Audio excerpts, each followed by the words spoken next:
She found the cowboy trying to mend a shirt and took the needle from his shaking hands. That simple act of kindness in a storm-battered Wyoming station would unravel both their carefully guarded hearts. Eleanor Wade had fled Boston to escape scandal. Caleb Rowe had survived a war that left him broken. Neither was looking for salvation. But on that rain-soaked spring evening in 1876, fate had other plans. Stay with us until the end, and comment your city below so we can see how far this story travels across the world. The wind howled like a wounded animal across the Wyoming plains, driving rain against the weathered boards of the station house with the fury of 1,000 angry ghosts. Eleanor Wade pressed herself against the rough wooden wall inside, her traveling dress heavy and cold against her skin, water streaming from the hem to pool around her worn leather boots. She'd been foolish to wear such impractical clothing for a journey like this, but then again, everything about her decision to come west had been foolish, hadn't it? The thunderclap that followed made her jump, her heart hammering against her ribs like a trapped bird. Through the grimy window, she could barely make out the silhouette of the train that had deposited her here, already disappearing into the storm like a phantom, its whistle a mournful cry swallowed by the tempest. The other passengers, all three of them, had been met by family or friends, hustled away into covered wagons before the worst of the storm hit. But Eleanor had no one. No one knew she was coming.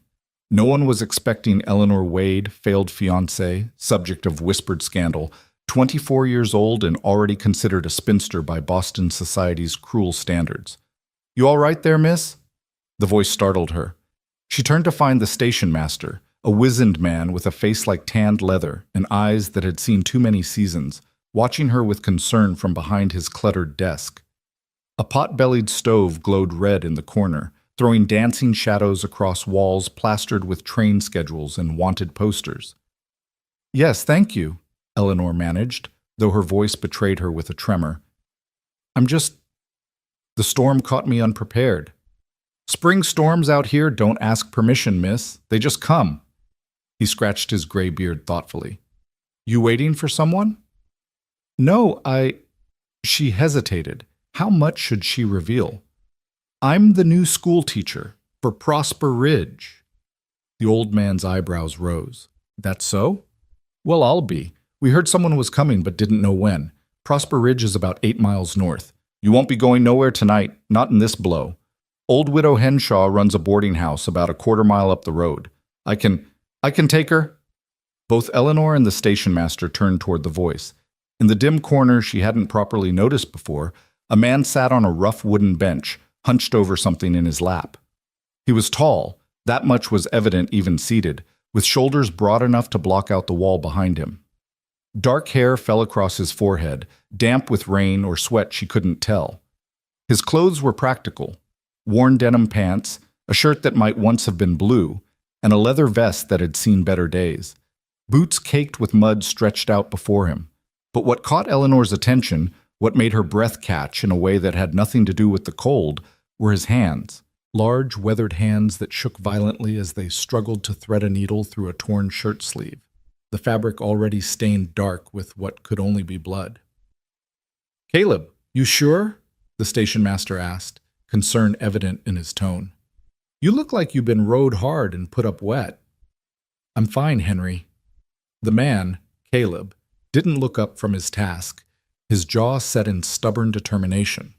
But Eleanor could see the frustration in every line of his body, the way the needle kept missing the fabric, the way his fingers couldn't quite grip it properly. "Just a little cut. Need to fix this before I head home anyway. Widow Henshaw's place is on my way." Eleanor found herself moving before she'd made a conscious decision to do so. Perhaps it was the teacher in her, the part that couldn't stand to watch someone struggle with a task she could easily accomplish. Perhaps it was something else, some instinct she didn't want to examine too closely. She crossed the small space in 5 steps and knelt before the stranger, her wet skirt spreading around her like a dark pool. "May I?" Caleb's head snapped up, and for the first time Eleanor saw his face fully. It was a face that had known hardship, lined around the eyes and mouth in ways that spoke of years spent squinting into the sun and bearing burdens that left invisible scars. A day's worth of stubble shadowed his jaw. A thin scar cut through his left eyebrow, pale against tanned skin. But his eyes, they were the color of storm clouds, gray and turbulent, and they fixed on her now with an intensity that made her want to look away and lean closer all at once. "Miss, you don't have to—" "Your hands are shaking too badly. You'll hurt yourself worse." She kept her voice gentle but firm, the same tone she'd used with recalcitrant students back in Boston. "Please, let me help." For a long moment, he held her gaze, something unreadable flickering in those storm-gray eyes. Then slowly, he extended his hands toward her, the needle and thread cradled in his trembling palms. His hands were warm despite the cold, rough with calluses, and marked with the small scars of a life lived outdoors. A long cut ran across his left palm, still seeping blood, explaining both the tremor and the stained shirt. Eleanor took the needle carefully, her fingers brushing his for just an instant, a touch that sent an unexpected jolt through her, like touching a doorknob after walking across a wool carpet. She pulled back quickly, focusing on the task at hand, threading the needle with steady fingers while he held the shirt sleeve taut. "This is going to need more than just sewing," she said quietly, examining the torn fabric. "The cut in your hand. Have you cleaned it?" "Not yet, ma'am. Was trying to get the shirt fixed first. Can't ride home half naked in this weather." Despite herself, despite the strangeness of the situation and the impropriety of kneeling before a man she'd never met, Eleanor felt a small smile tug at her lips. "Priorities, I suppose. Though I'd argue your health should come first." "You'd argue wrong, then. Had worse than this plenty of times." But there was no hostility in his voice, just a matter-of-fact acceptance of pain that made Eleanor's heart twist unexpectedly. What kind of life left a man so accustomed to injury that he considered a wound like this an inconvenience rather than a crisis? She began to sew, her stitches small and neat, the muscle memory of years of mending coming back despite the fact that she hadn't done such work since leaving Boston. In her aunt's house, she'd been expected to maintain her own wardrobe, to be useful even as she was hidden away like a shameful secret. The work had been tedious, but now she found it soothing, the repetitive motion calming her frayed nerves. "You're good at that," Caleb observed after a moment. His voice was low and rough, like gravel underfoot, but not unpleasant. "The sewing. My aunt insisted I learn, along with every other skill deemed appropriate for a woman of good breeding." Eleanor couldn't quite keep the bitterness from her tone. Good breeding. As if she were a horse to be judged at auction. As if all those accomplishments had mattered one bit when scandal had touched her family's name. "You don't sound too fond of your aunt." Eleanor looked up at him, surprised by his perceptiveness. Most men in her experience didn't notice such nuances, didn't care about the emotions hiding beneath social niceties. But Caleb was watching her with those storm cloud eyes, and she had the unsettling feeling that he saw far more than she wanted him to. "My aunt did her duty," she said carefully, returning her attention to the stitching. "She took me in when I had nowhere else to go. I'm grateful for that." But gratitude and fondness are different things. It wasn't a question. Eleanor found herself nodding before she could stop herself. "Yes, they are." Thunder rolled overhead, so loud it seemed to shake the very foundations of the station house. The oil lamp on Henry's desk flickered wildly, and for a moment Eleanor was sure it would go out, leaving them in darkness. But it steadied, and she continued sewing, the needle flashing silver in the lamplight. "What brings you west, Miss Wade?" Henry called from his desk, clearly trying to fill the heavy silence with conversation. "Teaching is a respectable profession back east, I hear. Seems like it'd be easier than coming all the way out here to the frontier." Eleanor's fingers paused for just a heartbeat before continuing their work. How to answer that? How to explain that sometimes staying was more dangerous than leaving, that whispers and pointed looks could cut deeper than any knife, that the respectable profession Henry spoke of had been closed to her the moment Thomas Montgomery had decided she wasn't worth the scandal of defending? "I needed a change," she said finally, knowing how inadequate the words were. "The West seemed full of possibility." "Or empty of the past," Caleb said softly. So softly she almost thought she'd imagined it. Her eyes flew to his face, but he was looking down at his wounded hand, his expression unreadable. How had he known? What had he seen in her carefully neutral words that had revealed the truth she was trying so hard to hide? "Yes," she whispered, barely audible over the storm. That too. For a moment their eyes met again, and Eleanor felt something pass between them, a recognition, perhaps, of shared pain. This man, this stranger whose shirt she was mending in a storm-battered station in the middle of nowhere, understood something about running from the past. She could see it in the shadows behind his eyes, in the set of his shoulders, in the way he held himself, as if always ready for the next blow. There, she said, tying off the thread and biting it cleanly with her teeth, a practical gesture her aunt would have found appalling. That should hold, though you really need to let someone look at that hand properly. I will. Thank you, miss. He stood, and Eleanor scrambled to her feet as well, suddenly aware of how improper the whole situation was. She'd been kneeling before a strange man, had touched his hands, had sat closer to him than society would ever deem appropriate. But out here, in this wild place where storms raged and propriety seemed as fragile as paper, did those rules still matter? Caleb shrugged into the mended shirt, wincing slightly as the fabric pulled against his injured hand. He was even taller than she'd thought, well over 6 feet, and he had to duck slightly to avoid the low-hanging lamp. I mean it about the ride, Miss Wade. Can't let you walk to Widow Henshaw's in this storm. My horse is tied up out back under cover. She's sturdy enough to carry 2. Oh, I couldn't possibly. You could, and you will, he said firmly, but not unkindly. It's not safe, and I won't have it on my conscience. Besides, a ghost of a smile touched his lips, barely visible beneath the stubble. You just did me a kindness. Least I can do is return it. Eleanor wanted to argue. Every lesson she'd learned about proper behavior, about maintaining distance from strange men, about protecting her already tarnished reputation screamed at her to refuse. But as another crack of thunder split the air and rain lashed the windows with renewed fury, practical sense won out. She was cold, exhausted from days of travel, and had nowhere else to go. Pride was a luxury she could no longer afford. Thank you, Mr. I'm sorry, I don't know your name. Rowe. Caleb Rowe. He extended his right hand, the uninjured one, and after a moment's hesitation, Eleanor took it. His grip was firm but careful, and again she felt that strange jolt of connection, like recognition of something she couldn't name. I run a ranch out by Prosper Ridge. Cattle, mostly.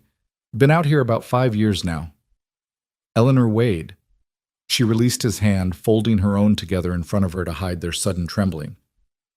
Formerly of Boston. As you heard, I'm the new schoolteacher. Boston. Caleb nodded slowly, something like understanding crossing his face. Long way from home. Yes. Eleanor met his eyes steadily. But then, this is home now, isn't it? Or it will be. Takes a brave woman to come west alone. Or a desperate one. He said it without judgment, simply stating a fact, and somehow that made it easier to bear. Which are you, Miss Wade? The question hung in the air between them, more intimate than any physical touch. Eleanor thought of Thomas, of the way he'd looked through her at that final dinner party, as if she'd become invisible the moment scandal had threatened to touch him.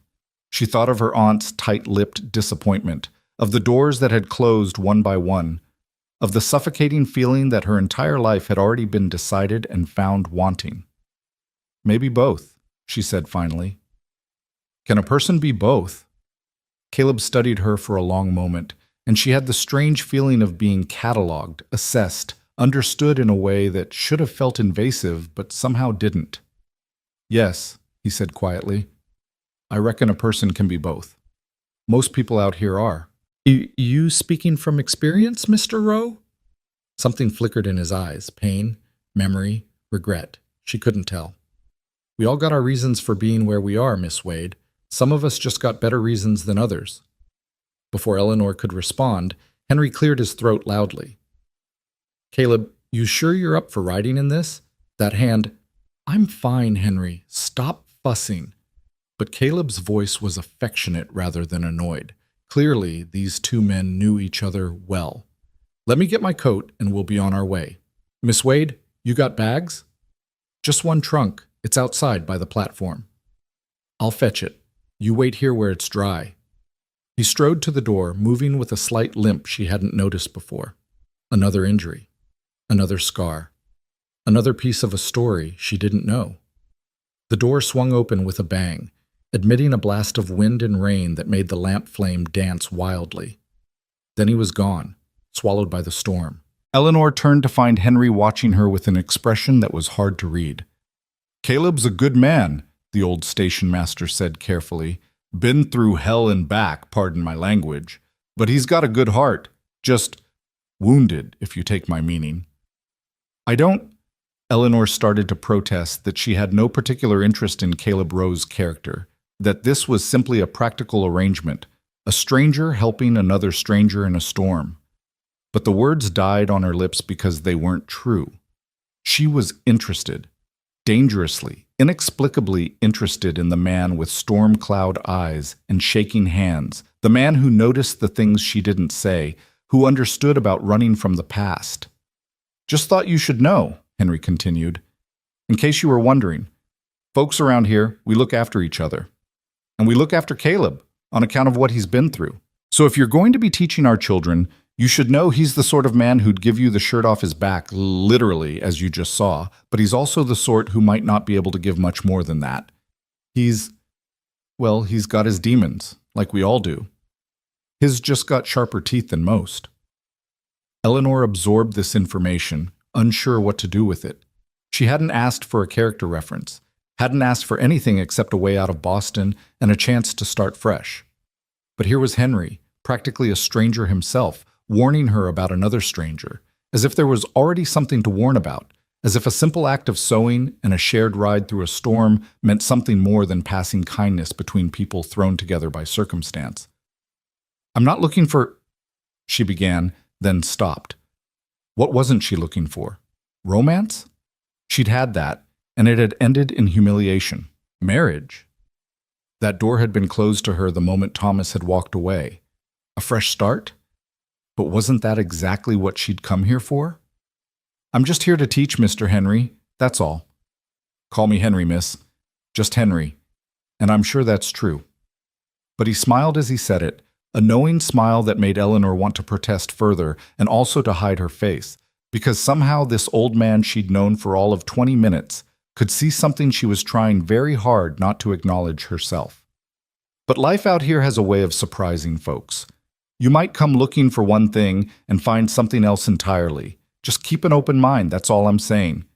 Before Eleanor could respond, the door crashed open again and Caleb reappeared, her trunk hoisted over his shoulder as if it weighed nothing at all. Water streamed from his coat and hat, and his face was set in lines of concentration as he maneuvered the heavy trunk inside. "Got it," he said unnecessarily, setting it down with a heavy thunk that made the floorboard shudder. "You travel light, Miss Wade. Some of the ladies who come through here bring enough luggage to stock a general store."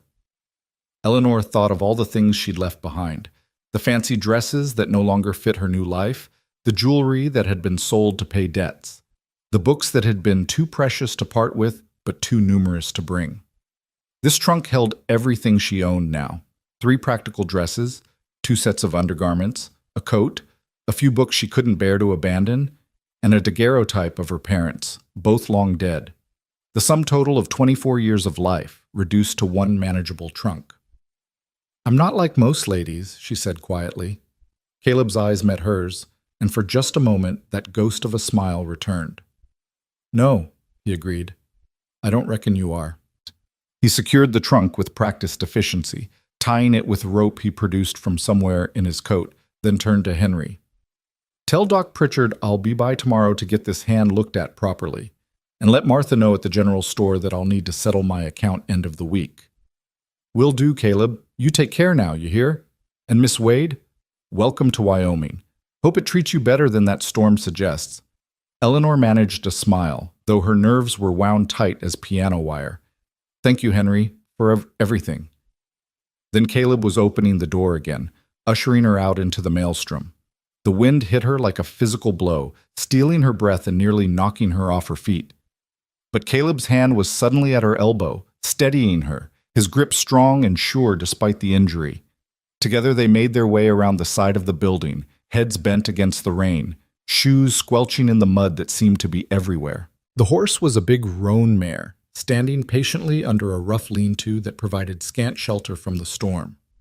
She turned her head as they approached, her dark eyes calm despite the chaos around her. Caleb ran a hand down her neck, murmuring something Eleanor couldn't hear over the wind, and the horse nickered softly in response. "This is Ruby," Caleb said, raising his voice to be heard. "She's steady in storms, won't bolt on you." He helped Eleanor mount first, and she'd never been so grateful for the riding lessons her aunt had insisted upon. She settled into the saddle, grateful for the warmth of the horse beneath her, then gasped as Caleb swung up behind her, his body solid and warm against her back. His arms came around her to grip the reins, essentially caging her in, and Eleanor felt heat flood her face that had nothing to do with exertion. This was beyond improper. This was practically scandalous. If anyone from Boston could see her now, riding through a Wyoming storm pressed against a strange man's chest, his arms around her, his breath warm against her ear, they would have fainted dead away. Or more likely, they would have added it to the long list of Eleanor Wade's sins, more proof that she was exactly the sort of woman Thomas Montgomery had been right to abandon. But there was no one from Boston here to see. There was only the storm and the darkness and the steady rhythm of Ruby's hooves as Caleb guided her out into the tempest. Eleanor closed her eyes and let herself lean back, just slightly, into Caleb's solid warmth. Just for practical purposes, she told herself, just to stay on the horse. They rode in silence for what might have been minutes or hours. Time seemed to lose meaning in the howling dark. Eleanor could feel Caleb's heartbeat against her back, steady and strong, and she found herself synchronizing her breathing to its rhythm. His injured hand held the reins alongside his good one, and though she couldn't see it in the darkness, she could sense the pain he must be in, the effort it took to maintain control of the horse while wounded. "How much farther?" she called back over her shoulder, half turning her head to be heard. "Not far. See that light? That's the boarding house." Caleb's voice rumbled against her ear, and Eleanor fought down a shiver that had nothing to do with the cold. "Widow Henshaw will take good care of you. She's a good woman, lost her husband in the war, came west to start over. You'll like her." Another person running from the past, Eleanor thought. Were they all refugees here? All the lost and broken souls that had washed up on this frontier like driftwood after a storm? Was that what the West really was? Not a land of opportunity, but a land of second chances for people who'd used up all their first chances? The boarding house materialized out of the darkness like a ship in fog, a two-story structure with light glowing warm in the windows and smoke rising from the chimney. Caleb guided Ruby right up to the covered porch, which provided some shelter from the worst of the rain, and dismounted with a fluid grace that seemed at odds with his earlier trembling and his slight limp. He reached up to help Eleanor down, his hand spanning her waist, lifting her as easily as he'd lifted her trunk. For just a moment, she was suspended in his grip, her face level with his, close enough to see the water droplets caught in his dark eyelashes, close enough to see the way his pupils dilated in the lamplight spilling from the windows. Then her feet touched the ground, but his hands remained at her waist, steadying her, and neither of them moved. "Miss Wade," he said softly, and his voice had changed somehow, become gentler, more intimate. "Eleanor, if I may?" She nodded, not trusting her voice. "I want to thank you. For the sewing, yes, but also for—" He trailed off, seeming to search for words. "For not asking questions, for not looking at me like I was broken. People out here, they know my story, and they either treat me like I might shatter at any moment or like I'm a hero, and I'm neither of those things. I'm just a man trying to get by, and you just saw a shirt that needed mending, that's all. And I appreciated that more than you know." Eleanor felt her throat tighten with unexpected emotion. "I saw a man who needed help," she said quietly. "That's all. Nothing more complicated than that. Nothing's ever not complicated, Miss Wade. That's something you learn out here right quick." He released her waist, stepping back, and Eleanor felt the loss of his warmth like a physical ache. But sometimes simple kindness is the most complicated thing of all, especially when you're not used to receiving it. Before Eleanor could respond to that, before she could even process what he meant, the door to the boarding house burst open and a woman appeared, silhouetted in the lamplight. She was small and round, with gray-streaked hair escaping from a bun and an apron that had seen better days. Her face, when the light caught it, was lined but kind, with the sort of laugh lines that suggested she smiled often. "Caleb Rowe. Is that you out there?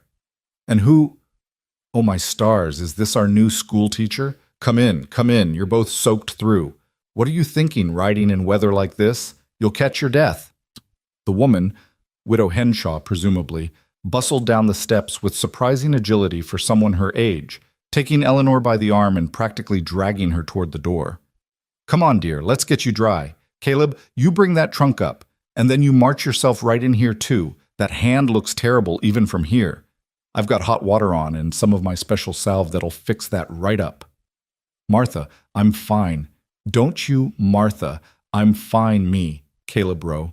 I've known you since you first came to Prosper Ridge, looking like a scarecrow that had lost a fight with a threshing machine, and I'll not have you bleeding all over my clean floors because you're too stubborn to accept help.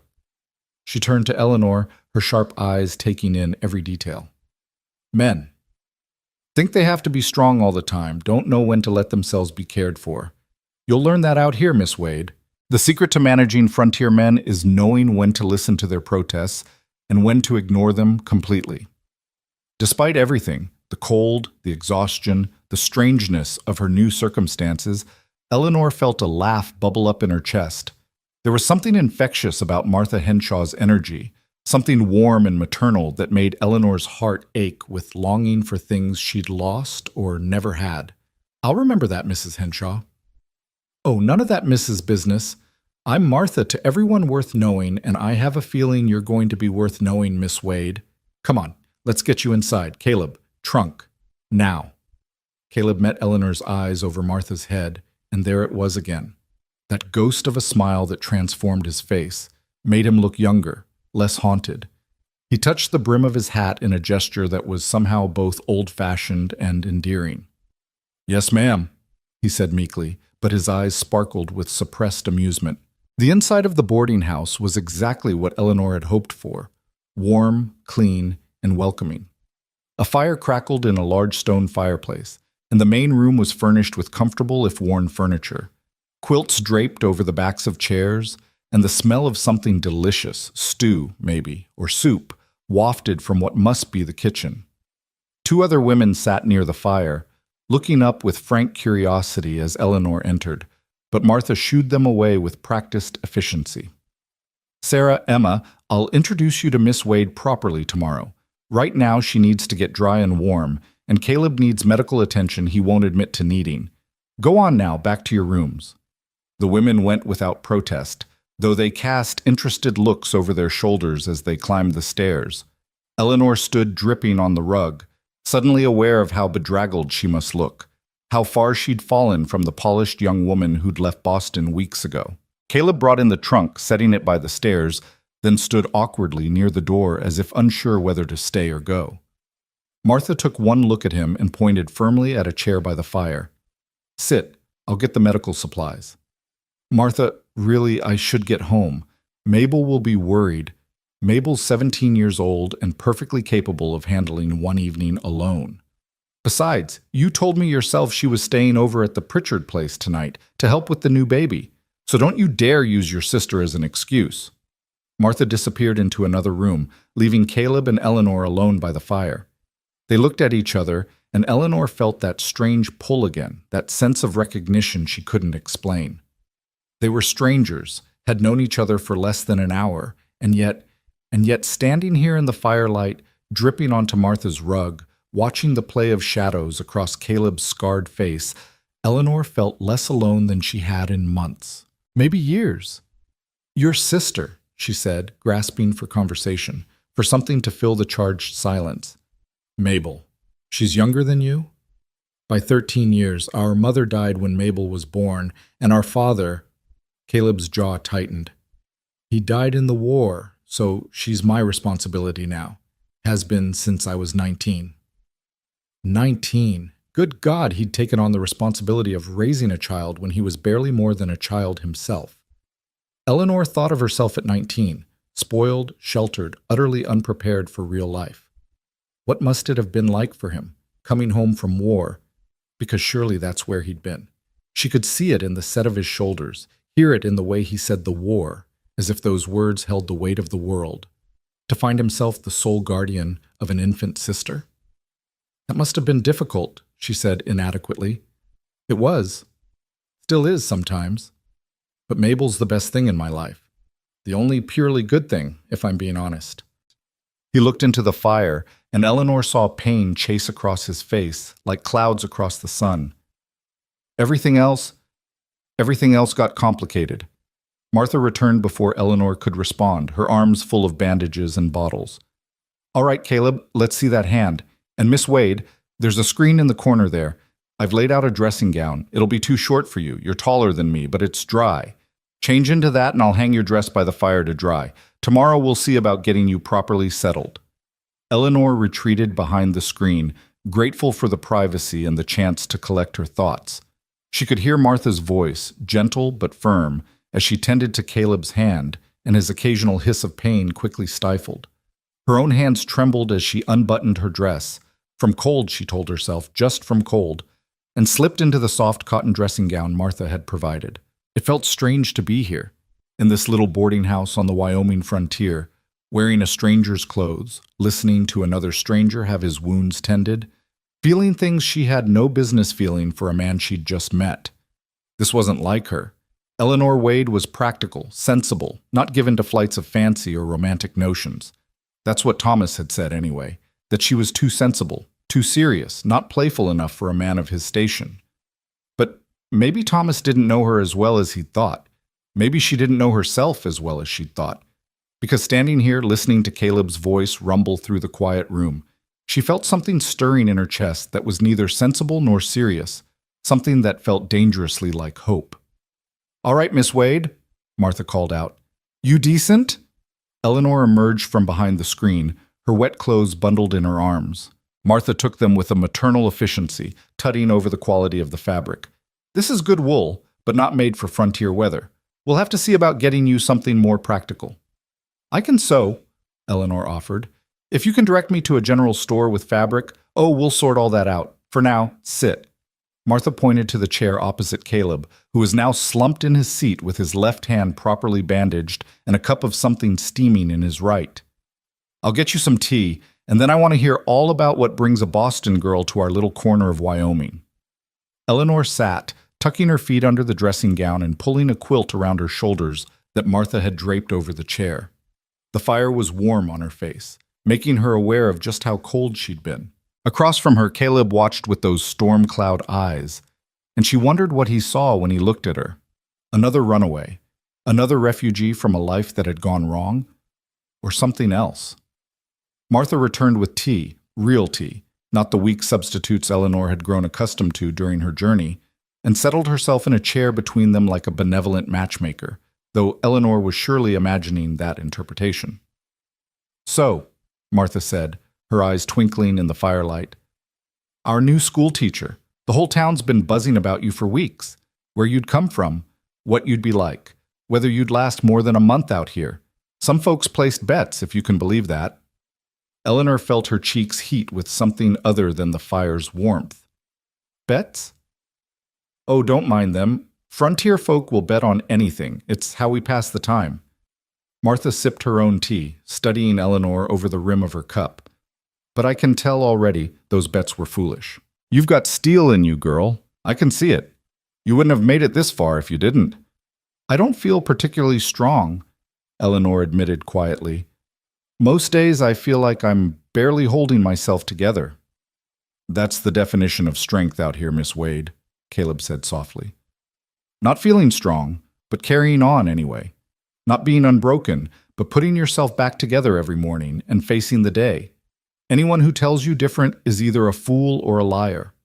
Their eyes met across the space between the chairs, and Eleanor felt something lock into place inside her chest, like a key turning in a lock she hadn't known existed. This man understood.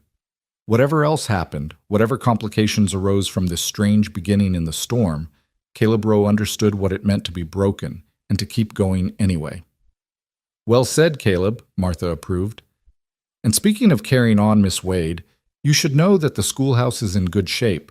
Old Miss Crawford, who taught before you, she kept it neat as a pin, left you all her supplies and books when she moved back east to live with her daughter. The school board's eager to meet you. They'll likely come calling tomorrow if the storm's passed. And the children? Oh, you'll love the children.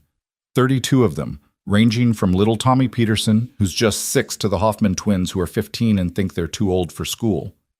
Eleanor listened as Martha outlined the details of her new position, the rhythm of life in Prosper Ridge, the people she'd need to know. But part of her attention remained on Caleb, who sat quietly drinking his tea, his bandaged hand resting on his knee, his expression distant. What was he thinking? Would she see him again after tonight, or was this just a brief encounter, 2 ships passing in a storm? As if sensing her thoughts, Caleb set down his cup and rose to his feet. I should go. Let you get settled, Miss Wade. Ruby will be getting restless, and I've already imposed on your hospitality long enough, Martha. Nonsense, you could never impose, but I know you're worried about getting home. Martha stood as well, bustling over to a coat rack by the door. Take this oilskin coat. It's my late husband's, and it'll keep you drier than that worn thing you rode in with. And Caleb? She waited until he looked at her.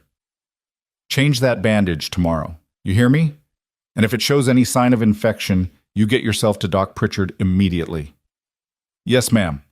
Caleb accepted the coat with a nod of thanks, then turned to Eleanor. She rose as well, suddenly not wanting him to go, though she couldn't have said why. He was nothing to her. A stranger who'd given her a ride, nothing more. But when he held out his good hand to her, she took it without hesitation, and the contact felt like something more than a simple goodbye. It was a pleasure meeting you, Miss Wade, he said formally, but his eyes were warm. I expect we'll see each other around town. Prosper Ridge is small enough that everyone knows everyone, for better or worse. I look forward to it, Eleanor heard herself say. And Mr. Rowe, thank you. For the ride, for everything. His fingers tightened briefly around hers. The pleasure was mine, ma'am, and I meant what I said. Thank you for the sewing, for the kindness. It's been a while since... He trailed off, shook his head slightly. Well, good night, Miss Wade. Martha. Then he was gone, disappearing back out into the storm, and Eleanor stood at the window watching until the darkness swallowed him completely. Behind her, she could feel Martha's knowing eyes on her back, but the older woman said nothing, simply began gathering up the medical supplies and humming a tune Eleanor didn't recognize. Martha, Eleanor said finally, still staring out into the rain. What did you mean earlier, when you said Caleb was looking like a scarecrow that lost a fight with a threshing machine when he first came here? Martha was quiet for a long moment. Then, that's his story to tell, dear, not mine. But I will say this. Caleb Rowe came to Prosper Ridge 5 years ago with nothing but a young sister to care for, a head full of ghosts, and hands that shook so bad he couldn't hold a cup of coffee without spilling it. And he built himself back up piece by piece, day by day, until he became the man you saw tonight. He's still got his demons, probably always will. But he's one of the good ones, Miss Wade, one of the genuinely good ones. And those are rare, in my experience. Eleanor absorbed this, her reflection ghostly in the rain-streaked window. What happened to him? The war happened to him. Same thing that happened to a lot of men. Some of them came home in body only, if you take my meaning. Some of them came home and drank themselves to death trying to forget. Some of them came home and took their own lives because the remembering was too much. Caleb came home and chose to live, but living is a choice he has to make fresh every day. That's what the shaking hands mean, dear. That's what the nightmares mean. Yes, he has nightmares. Ask anyone who's been within a mile of his ranch at night. That's what the look in his eyes means when he thinks nobody's watching. Eleanor turned from the window to face Martha fully. The older woman's face was soft with compassion and something else, hope maybe, or matchmaking instincts that Eleanor wasn't sure she wanted to encourage. I'm not, Eleanor started, then stopped. What was she going to say? That she wasn't interested? That she wasn't looking for romance? Both would be lies, and she'd promised herself when she left Boston that she was done with lies, even the ones we tell ourselves. I'm not sure I have anything to offer someone like him. Martha's smile was gentle. Maybe that's not for you to decide alone, dear. Now come on, let's get you upstairs to your room. Tomorrow's going to be a big day, and you need your rest. As Eleanor followed Martha up the narrow stairs, her trunk miraculously already waiting in a small but clean room, she found herself thinking about Caleb Rowe, about his shaking hands and his storm cloud eyes and the way he'd understood, without being told, about running from the past, about the sister he'd raised alone and the ranch he'd built from nothing and the demons Martha said he faced down every day. And as she lay in the narrow bed, listening to the storm finally beginning to ease outside her window, Eleanor Wade, practical, sensible Eleanor, who didn't believe in fate or destiny or love at first sight, found herself hoping that Martha was right. That maybe, just maybe, some decisions weren't meant to be made alone. Outside, lightning flashed one last time, illuminating the wild Wyoming plains. Somewhere out there, Caleb Rowe was riding home through the dying storm. And somehow, Eleanor knew that this was only the beginning, that their paths had crossed in that train station for a reason, that she'd taken the needle from his shaking hands and in doing so had thread their fates together in ways neither of them could yet see. The storm had brought her west, but maybe, just maybe, it had brought her home too. Morning arrived with the kind of crystalline brightness that only follows a violent storm, the sky scrubbed clean and blue as a robin's egg. Eleanor woke to sunlight streaming through the thin curtains of her room, momentarily disoriented by the unfamiliar surroundings. For a confused moment, she thought she was still in Boston, in her narrow bed at her aunt's house, and the relief that flooded through her when she remembered Wyoming, freedom, a fresh start, was almost painful in its intensity. She dressed quickly in one of her practical dresses, a deep green cotton that had seen better days but was still respectable, and made her way downstairs. The boarding house was already alive with activity. Martha stood at the stove, flipping pancakes with practiced ease, while the two women Eleanor had glimpsed the night before sat at a long wooden table, deep in conversation. "Good morning, Sleeping Beauty," Martha called out cheerfully. "I was beginning to think you'd sleep until noon. Come, sit, eat. Sarah, Emma, move over and make room for Miss Wade." The two women shifted obligingly, and Eleanor found herself seated between them, a plate of steaming pancakes and bacon appearing before her as if by magic. Sarah was younger, perhaps 25, with wheat blonde hair and tired eyes that suggested a hard life. Emma was older, closer to 40, with graying brown hair pulled back in a severe bun and the weathered skin of someone who'd spent years in the sun. "Miss Wade, these are two of my regulars," Martha explained, pouring coffee into a chipped mug and setting it in front of Eleanor. "Sarah works at the general store, and Emma does washing and mending for half the town. Ladies, this is Eleanor Wade, our new school teacher." "Pleasure," Sarah said with a genuine smile. "We heard you arrived in quite the dramatic fashion last night. Caleb Rowe bringing you through the storm and all." Emma snorted. "Trust Caleb to play the hero, though I hear his hand was in bad shape. Man's always getting himself hurt somehow." "Now, Emma, that's not fair," Martha chided gently. "Caleb's a rancher. Injuries are part of the work." "Injuries are one thing. The way that man courts danger is another." But Emma's tone was more concerned than critical. "Still, it was good of him to see Miss Wade safely here, though I imagine tongues will be wagging about it all over town by now." Eleanor's stomach twisted uncomfortably. "Wagging? But nothing happened. He simply gave me a ride." Sarah patted her hand sympathetically. "Welcome to small-town life, Miss Wade. In Prosper Ridge, a man and woman riding together through a storm is enough to fuel gossip for weeks. Don't worry, though. Once folks meet you properly, they'll see you're respectable. And Caleb's reputation is solid enough to withstand a little speculation." "His reputation?" Eleanor heard herself ask, then immediately wished she hadn't. She didn't want to seem too interested, didn't want to encourage the knowing look she could see Martha, Sarah, and Emma exchanging. "Caleb's one of the most respected men in the territory," Martha said firmly. "Built his ranch from nothing, raises his sister proper, helps his neighbors without being asked. If anyone has a problem with him giving the new school teacher a ride in a storm, they can answer to me." "There was some talk when he first arrived," Emma admitted, lowering her voice as if imparting a great secret. "About where he'd come from, what he'd done during the war. You know how people are. They fear what they don't understand. But Caleb's proven himself time and again. He's good people." Eleanor wanted to ask more. What had he done during the war? Why had there been talk? But something in Martha's expression warned her off. These were Caleb's secrets to share, not stories to be gossiped over breakfast. So instead, she focused on her pancakes, which were delicious, and tried not to think about storm cloud eyes and bandaged hands. After breakfast, Martha walked her to the schoolhouse. It was a beautiful morning for a walk. The air washed clean and sweet, the muddy streets already beginning to dry in the fierce Wyoming sun. Prosper Ridge was larger than Eleanor had expected, a proper town with a main street lined with businesses. She counted a general store, a blacksmith, a doctor's office, a church with a white steeple, a saloon, which made her blush to even look at, and various other establishments that spoke of a community trying hard to be civilized. "We're growing," Martha said with evident pride. "When I first came here 10 years ago, there were maybe 20 families. Now we've got near 100, and more arriving every season. The railroad coming through has helped, brings trade and new folks. Though not everyone who comes stays, frontier life isn't for everybody." "Do many people leave?" "Some. Usually the ones who came expecting something easier than what they found. The West has a way of showing you who you really are, Miss Wade. Some folks don't like what they see in that mirror."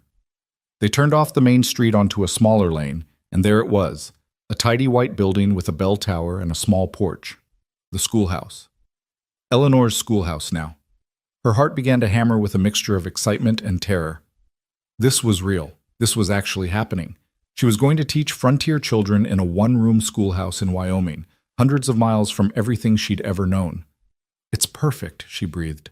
Martha beamed. "Wait until you see inside." The interior was even better than Eleanor had hoped. Rows of wooden desks, neatly arranged, a large slate board at the front, shelves lined with books. Not many, but more than she'd expected.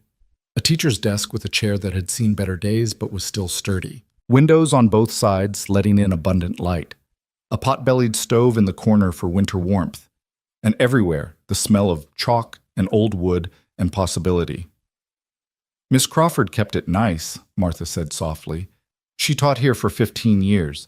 It broke her heart to leave, but her daughter needed her back east. She left everything for you, her lesson plans, her supplies, even her personal books. Said she hoped the next teacher would love this place as much as she did." Eleanor walked slowly around the room, trailing her fingers over the desks, imagining them filled with children. 32 students, Martha had said, aged 6 to 15. She'd taught before, back in Boston, but only the daughters of wealthy families, teaching them needlework and basic mathematics and how to be proper ladies. This would be different. This would be teaching ranch children and miners' kids, children who needed education to build lives in this harsh, beautiful land. "When do I start?" she asked. "School board's meeting this evening to officially approve your hire. Just a formality, mind you. They're desperate for a teacher. Then you'll start Monday.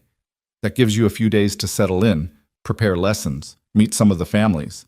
Martha hesitated, then added carefully, "There's a church social tomorrow evening. The whole town will be there. It's the perfect opportunity for folks to meet you properly." Eleanor's stomach clenched. A social. That meant being on display, being judged, having to make polite conversation with strangers who would all be assessing whether she was suitable to teach their children. It meant facing whatever gossip had already spread about her arrival with Caleb Rowe. But it was also necessary. She needed the community's acceptance to succeed here. "I'll be there," she said, trying to sound confident. "That's the spirit. And don't worry, I'll be right there with you. And I know Sarah and Emma will be too. We'll make sure you meet all the right people." Martha's eyes twinkled. "And some of the wrong ones too, probably. Can't avoid them in a town this size." They spent the next hour going through Miss Crawford's supplies and lesson plans. The former teacher had been meticulous in her organization, and Eleanor felt a surge of gratitude for this woman she'd never met, who'd left her such a solid foundation to build upon. By the time Martha declared it was time for lunch, Eleanor's head was swimming with information about which children needed extra help with reading, which families were struggling financially, which students were likely to cause trouble. "The Hoffman twins," Martha warned as they locked up the schoolhouse, "are going to test you.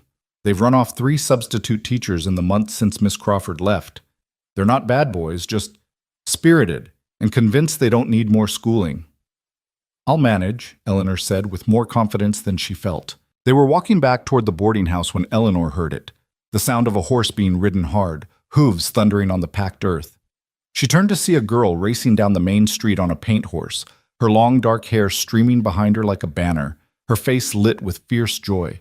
The girl couldn't have been more than 17, and she rode like she'd been born in the saddle, with a natural grace that made it look effortless.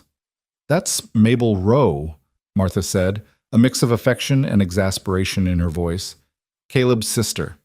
The girl rides like the devil himself is chasing her, gives Caleb fits. But she's a good kid, even if she is a bit wild." Eleanor watched as Mabel pulled her horse to a stop outside the general store, dismounting in one fluid motion. The girl was beautiful in an unconventional way, all sharp angles and fierce energy, with her brother's storm-cloud eyes and a determined set to her jaw that suggested she didn't take orders easily. "Should I introduce myself?" Eleanor asked. "Why not? She'll be at the social tomorrow anyway, and Mabel's never met a stranger she couldn't charm." They crossed the street and Mabel looked up from tying her horse, her eyes widening slightly when she saw them approaching. Up close, Eleanor could see the family resemblance even more clearly. The same high cheekbones, the same intensity in the gaze, though Mabel's face was unlined by hardship, still holding the softness of youth. "Mrs. Henshaw," Mabel said warmly, then turned her attention to Eleanor with frank curiosity. "And you must be Miss Wade. Caleb told me about you this morning." Eleanor felt heat rise in her cheeks. "He did?" "Mm-hmm. Said he gave our new school teacher a ride through the storm last night. Also said you sewed up his shirt when his hands were shaking too bad to manage it." Mabel's gaze was assessing, but not unkind. "That was good of you. Caleb doesn't always accept help easily." "It was nothing," Eleanor said quickly. "Just a small kindness." "Small kindnesses matter out here, Miss Wade. Sometimes they matter most of all." Mabel smiled suddenly, and it transformed her face, made her look younger and more approachable. "I hope you'll like Prosper Ridge. We need a good teacher. The last few substitutes were absolutely terrible. One of them couldn't even spell arithmetic, can you imagine?" Despite her nervousness, Eleanor found herself laughing. "That does seem like a fundamental requirement for the position." "I thought so too, but don't worry. If the Hoffman twins give you trouble, just let me know. I've known them since we were all in short pants, and I know exactly how to handle them." Mabel's eyes danced with mischief. "It usually involves threatening to tell their mother about the time they put a snake in the church organ." "Mabel Rowe, you wouldn't," Martha scolded, but she was smiling. "I absolutely would. Those boys need to be reminded occasionally that someone knows all their secrets." Mabel untied her horse, preparing to mount again.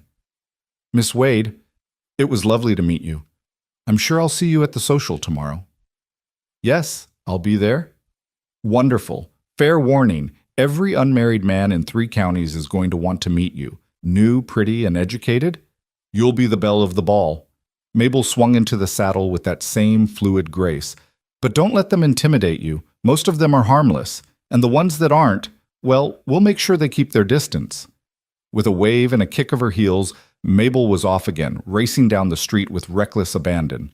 Eleanor watched her go, feeling a strange kinship with this wild girl who rode too fast and spoke her mind and clearly adored her brother. "She's remarkable," Eleanor said. "She is that," Martha agreed. "Caleb's done right by her, raising her alone. She's got spirit, that one. Could have gone the wrong way, after losing both parents so young. But Caleb made sure she stayed strong. He's strict with her, maybe too strict sometimes. But it comes from love. He's terrified something will happen to her." They continued back to the boarding house, where Martha insisted Eleanor rest before the school board meeting that evening. But Eleanor found herself too restless to sleep. Instead, she sat at the small desk in her room and began drafting lesson plans, trying to imagine the faces of the children she'd soon teach, trying to picture herself at the front of that tidy schoolhouse, actually doing this impossible thing she'd committed to. A knock at her door interrupted her thoughts. "Miss Wade," Sarah's voice called. "There's someone here to see you." Eleanor's heart leaped irrationally. Caleb? But no, why would he come calling? She opened the door to find Sarah looking amused and a bit conspiratorial. "It's Mrs. Pritchard, the doctor's wife. She's on the school board. I think she wants to get a jump on meeting you before tonight's official meeting." Eleanor followed Sarah downstairs to find a formidable-looking woman waiting in the parlor. Mrs. Pritchard was tall and angular, with iron-gray hair and sharp blue eyes that seemed to miss nothing. She looked Eleanor up and down with an appraising gaze that would have made lesser women wilt. "Miss Wade, I'm Constance Pritchard. My husband is the town doctor, and I serve on the school board." Her voice was crisp and no nonsense. "I wanted to meet you before the formal proceedings tonight to assess your suitability for the position." Eleanor lifted her chin, refusing to be intimidated. "I'm happy to answer any questions you might have, Mrs. Pritchard." "Good. Sit." It wasn't a request. Eleanor sat, folding her hands in her lap and meeting Mrs. Pritchard's gaze steadily. "First, your credentials. What experience do you have teaching?" "I taught for 3 years at the Fairmont Academy for Young Ladies in Boston. Reading, writing, mathematics, and deportment." "That's city teaching. This is different. These children aren't pampered society girls. They're ranch kids, miners' children, farmers' sons and daughters. They need practical education, not fancy airs." "I understand that, Mrs. Pritchard, and I'm prepared to adapt my methods to suit their needs. Education is education, whether it's teaching a society girl to parse Latin or a ranch child to calculate cattle prices." Mrs. Pritchard's eyebrow rose slightly. "You can be practical then. Good. Too many teachers come out here with romantic notions about frontier life and run home crying after their first winter." "Are you a romantic, Miss Wade?" Eleanor thought of Thomas, of the shattered dreams that had sent her west. "No, ma'am. I'm a pragmatist." "Why did you leave Boston?" The question was blunt, invasive, and clearly designed to rattle her. Eleanor took a breath, choosing her words carefully. "I needed a change. My circumstances in Boston were limiting. I wanted the opportunity to build something of my own, to make a real difference. Teaching is my calling, Mrs. Pritchard, and I believe I can do more good here than I ever could in a finishing school for rich girls." It was the truth, if not the whole truth. Mrs. Pritchard studied her for a long moment, and Eleanor had the uncomfortable feeling that the woman could see straight through her carefully constructed explanations to the messy reality beneath. But finally, the older woman nodded. "Fair enough. Everyone who comes west is running from something or toward something, usually both. As long as you're committed to doing the job properly, I don't care about your personal history." She stood, indicating the interview was over. "The board will vote tonight, but barring any disasters, you'll be approved. School starts Monday. Don't be late, and don't coddle the children. They need firm guidance and genuine education, not sentimentality." "I understand." Mrs. Pritchard moved toward the door, then paused. "One more thing, Miss Wade. I heard about your arrival last night with Caleb Rowe. Frontier hospitality requires us to help strangers, and Caleb did exactly right bringing you to Martha's in that storm. But you should know that as the school teacher, you'll be held to a higher standard of conduct than most. Any hint of impropriety could cost you this position. Do I make myself clear?" Eleanor felt anger flare in her chest, hot and sudden. "Perfectly clear, Mrs. Pritchard, though I would point out that Mr. Rowe was simply being kind to a stranger in need, and I resent any implication otherwise." For the first time, something like approval flickered in Mrs. Pritchard's eyes. "Good. You've got spine. You'll need it dealing with some of these families. I'll see you tonight at the meeting." After she left, Eleanor sagged against the door frame, her hands shaking with suppressed emotion. Was this what her life would be now? Constant judgment, constant scrutiny, having to defend simple acts of kindness because she was a woman alone? She'd thought leaving Boston would free her from society's suffocating expectations, but perhaps she'd simply traded one set of constraints for another. "Don't let Constance get to you." Eleanor turned to find Martha in the doorway to the kitchen, wiping her hands on her apron. "She's tough as old leather, but she's fair. And she's right that the schoolteacher is held to high standards. It's not fair, but it's how things are. You'll be the most educated woman in town, unmarried and young enough to be seen as a temptation. Some folks will be waiting for you to slip up." "That's ridiculous. I'm here to teach, not to—" Eleanor stopped, frustrated. "I'm not interested in stealing anyone's husband or corrupting anyone's sons. I know that. Most folks will know that once they meet you. But there will always be a few who are suspicious of outsiders, especially educated women who don't fit the usual mold. My advice? Do your job well, treat everyone with respect, and don't give anyone legitimate cause to complain. Beyond that, live your life, Miss Wade. You didn't come all this way to make yourself small for other people's comfort." Eleanor met Martha's eyes and saw understanding there, and compassion, and something like solidarity. "Thank you," she said quietly, "for everything. I don't know what I would have done without you." "Nonsense. You'd have managed. You're stronger than you think," Martha smiled. "Now I need to start preparing dinner. The school board meets at 7, and you should eat something substantial before you face that particular lion's den." The school board meeting was held in a back room of the church, around a large table scarred with years of use.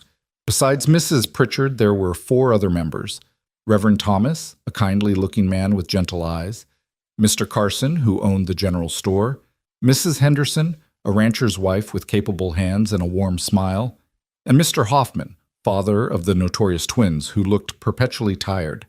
They questioned Eleanor thoroughly, but not unkindly, asking about her teaching philosophy, her plans for the curriculum, how she'd handle discipline problems. Eleanor answered as honestly as she could, and by the end of the hour she could see approval in most of their faces. Even Mrs. Pritchard looked grudgingly satisfied. "All in favor of hiring Miss Eleanor Wade as Prosper Ridge's new school teacher?" Reverend Thomas asked. 5 hands rose without hesitation. "Then it's settled. Welcome to Prosper Ridge, Miss Wade. We're glad to have you." Eleanor felt relief flood through her so powerfully she nearly wept. It was done. She had a position, a purpose, a place to start building her new life. As the board members stood and began gathering their things, Mr. Carson approached with a friendly smile. "Miss Wade, I just wanted to say, don't let anyone intimidate you. These are good kids, even the troublesome ones. They just need someone who believes in them and challenges them. I think you'll do just fine." "Thank you, Mr. Carson. That means a great deal. And if you need any supplies for the schoolhouse, just let me know. We keep an account for the school, and I'm always happy to order in anything special you might need." He lowered his voice conspiratorially. "I also have a decent selection of books that I could let you borrow for the students. Reading opens worlds, Miss Wade, even out here on the frontier." Eleanor warmed to him immediately. "I'd love to see your selection. Perhaps I could stop by the store tomorrow?" "Perfect. My Sarah will be there. You've met her at Martha's. She'll take good care of you." He tipped his hat and left, and Eleanor found herself alone with Reverend Thomas, who'd been waiting patiently to speak with her. "Miss Wade, I hope you'll join us for services on Sunday. And the social tomorrow evening. I understand Martha has already invited you. It's really the best way to meet the community." "I'll be there, Reverend, and yes, I'd be happy to attend services." "Wonderful. You know, Miss Crawford used to help with the Sunday school classes. If you'd be interested in continuing that tradition, we'd be most grateful. No pressure, of course. I know you'll have your hands full with regular teaching." "I'd be honored," Eleanor said, meaning it. She needed to build connections here, to become part of the community's fabric, and she'd always found comfort in church, even when her faith had been tested by hardship. Walking back to the boarding house in the gathering dusk, Eleanor felt lighter than she had in months. She had a job. She'd passed the board's scrutiny. She was going to make this work. The evening air was soft and sweet, carrying the scent of prairie grass and distant wood smoke. And for the first time since leaving Boston, Eleanor let herself believe that maybe, just maybe, she could be happy here. She was almost to Martha's porch when she heard the horse. She turned to see Caleb Rowe riding slowly down the street, his bandaged hand resting on his thigh, his posture suggesting exhaustion. He must have seen her at the same moment, because he changed direction, guiding his horse, Ruby she remembered, toward where Eleanor stood. "Miss Wade." He touched the brim of his hat, and even in the fading light, she could see that he looked better than he had the night before. Some of the tension had left his shoulders, and his eyes, though still shadowed, held warmth. "I heard the school board met tonight. I assume it went well?" "How did you—" Eleanor started, then laughed. "Of course. Small town. Everyone knows everything." "Usually before it happens," Caleb agreed with that ghost of a smile she was learning to watch for. "So? Are you our official teacher now?" "I am. I start Monday." "Good." He seemed to mean it, seemed genuinely pleased. "Those kids need someone like you. Someone who sees them as more than just frontier children, who understands they're capable of more than most folks give them credit for." Eleanor tilted her head, studying him curiously. "How do you know what kind of teacher I'll be? We barely know each other." Caleb was quiet for a moment. his gaze distant. I know you took a needle from a stranger's shaking hands without asking questions or making him feel inadequate. I know you sewed his shirt without hesitation, even though it made you uncomfortable. I know you rode through a storm on a horse with a man you'd just met because it was practical, even though I'm sure every rule of propriety you were ever taught told you not to. That tells me you see people, Miss Wade. You see what's needed, and you do it.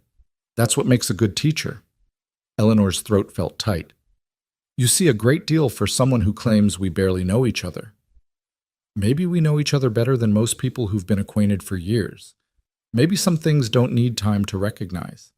He shifted in the saddle, and she saw him wince slightly. How's your hand? Hurts like hell, pardon my language, but it'll heal. Always does. Did you change the bandage like Martha told you to? Not yet. I was planning to do it when I got home.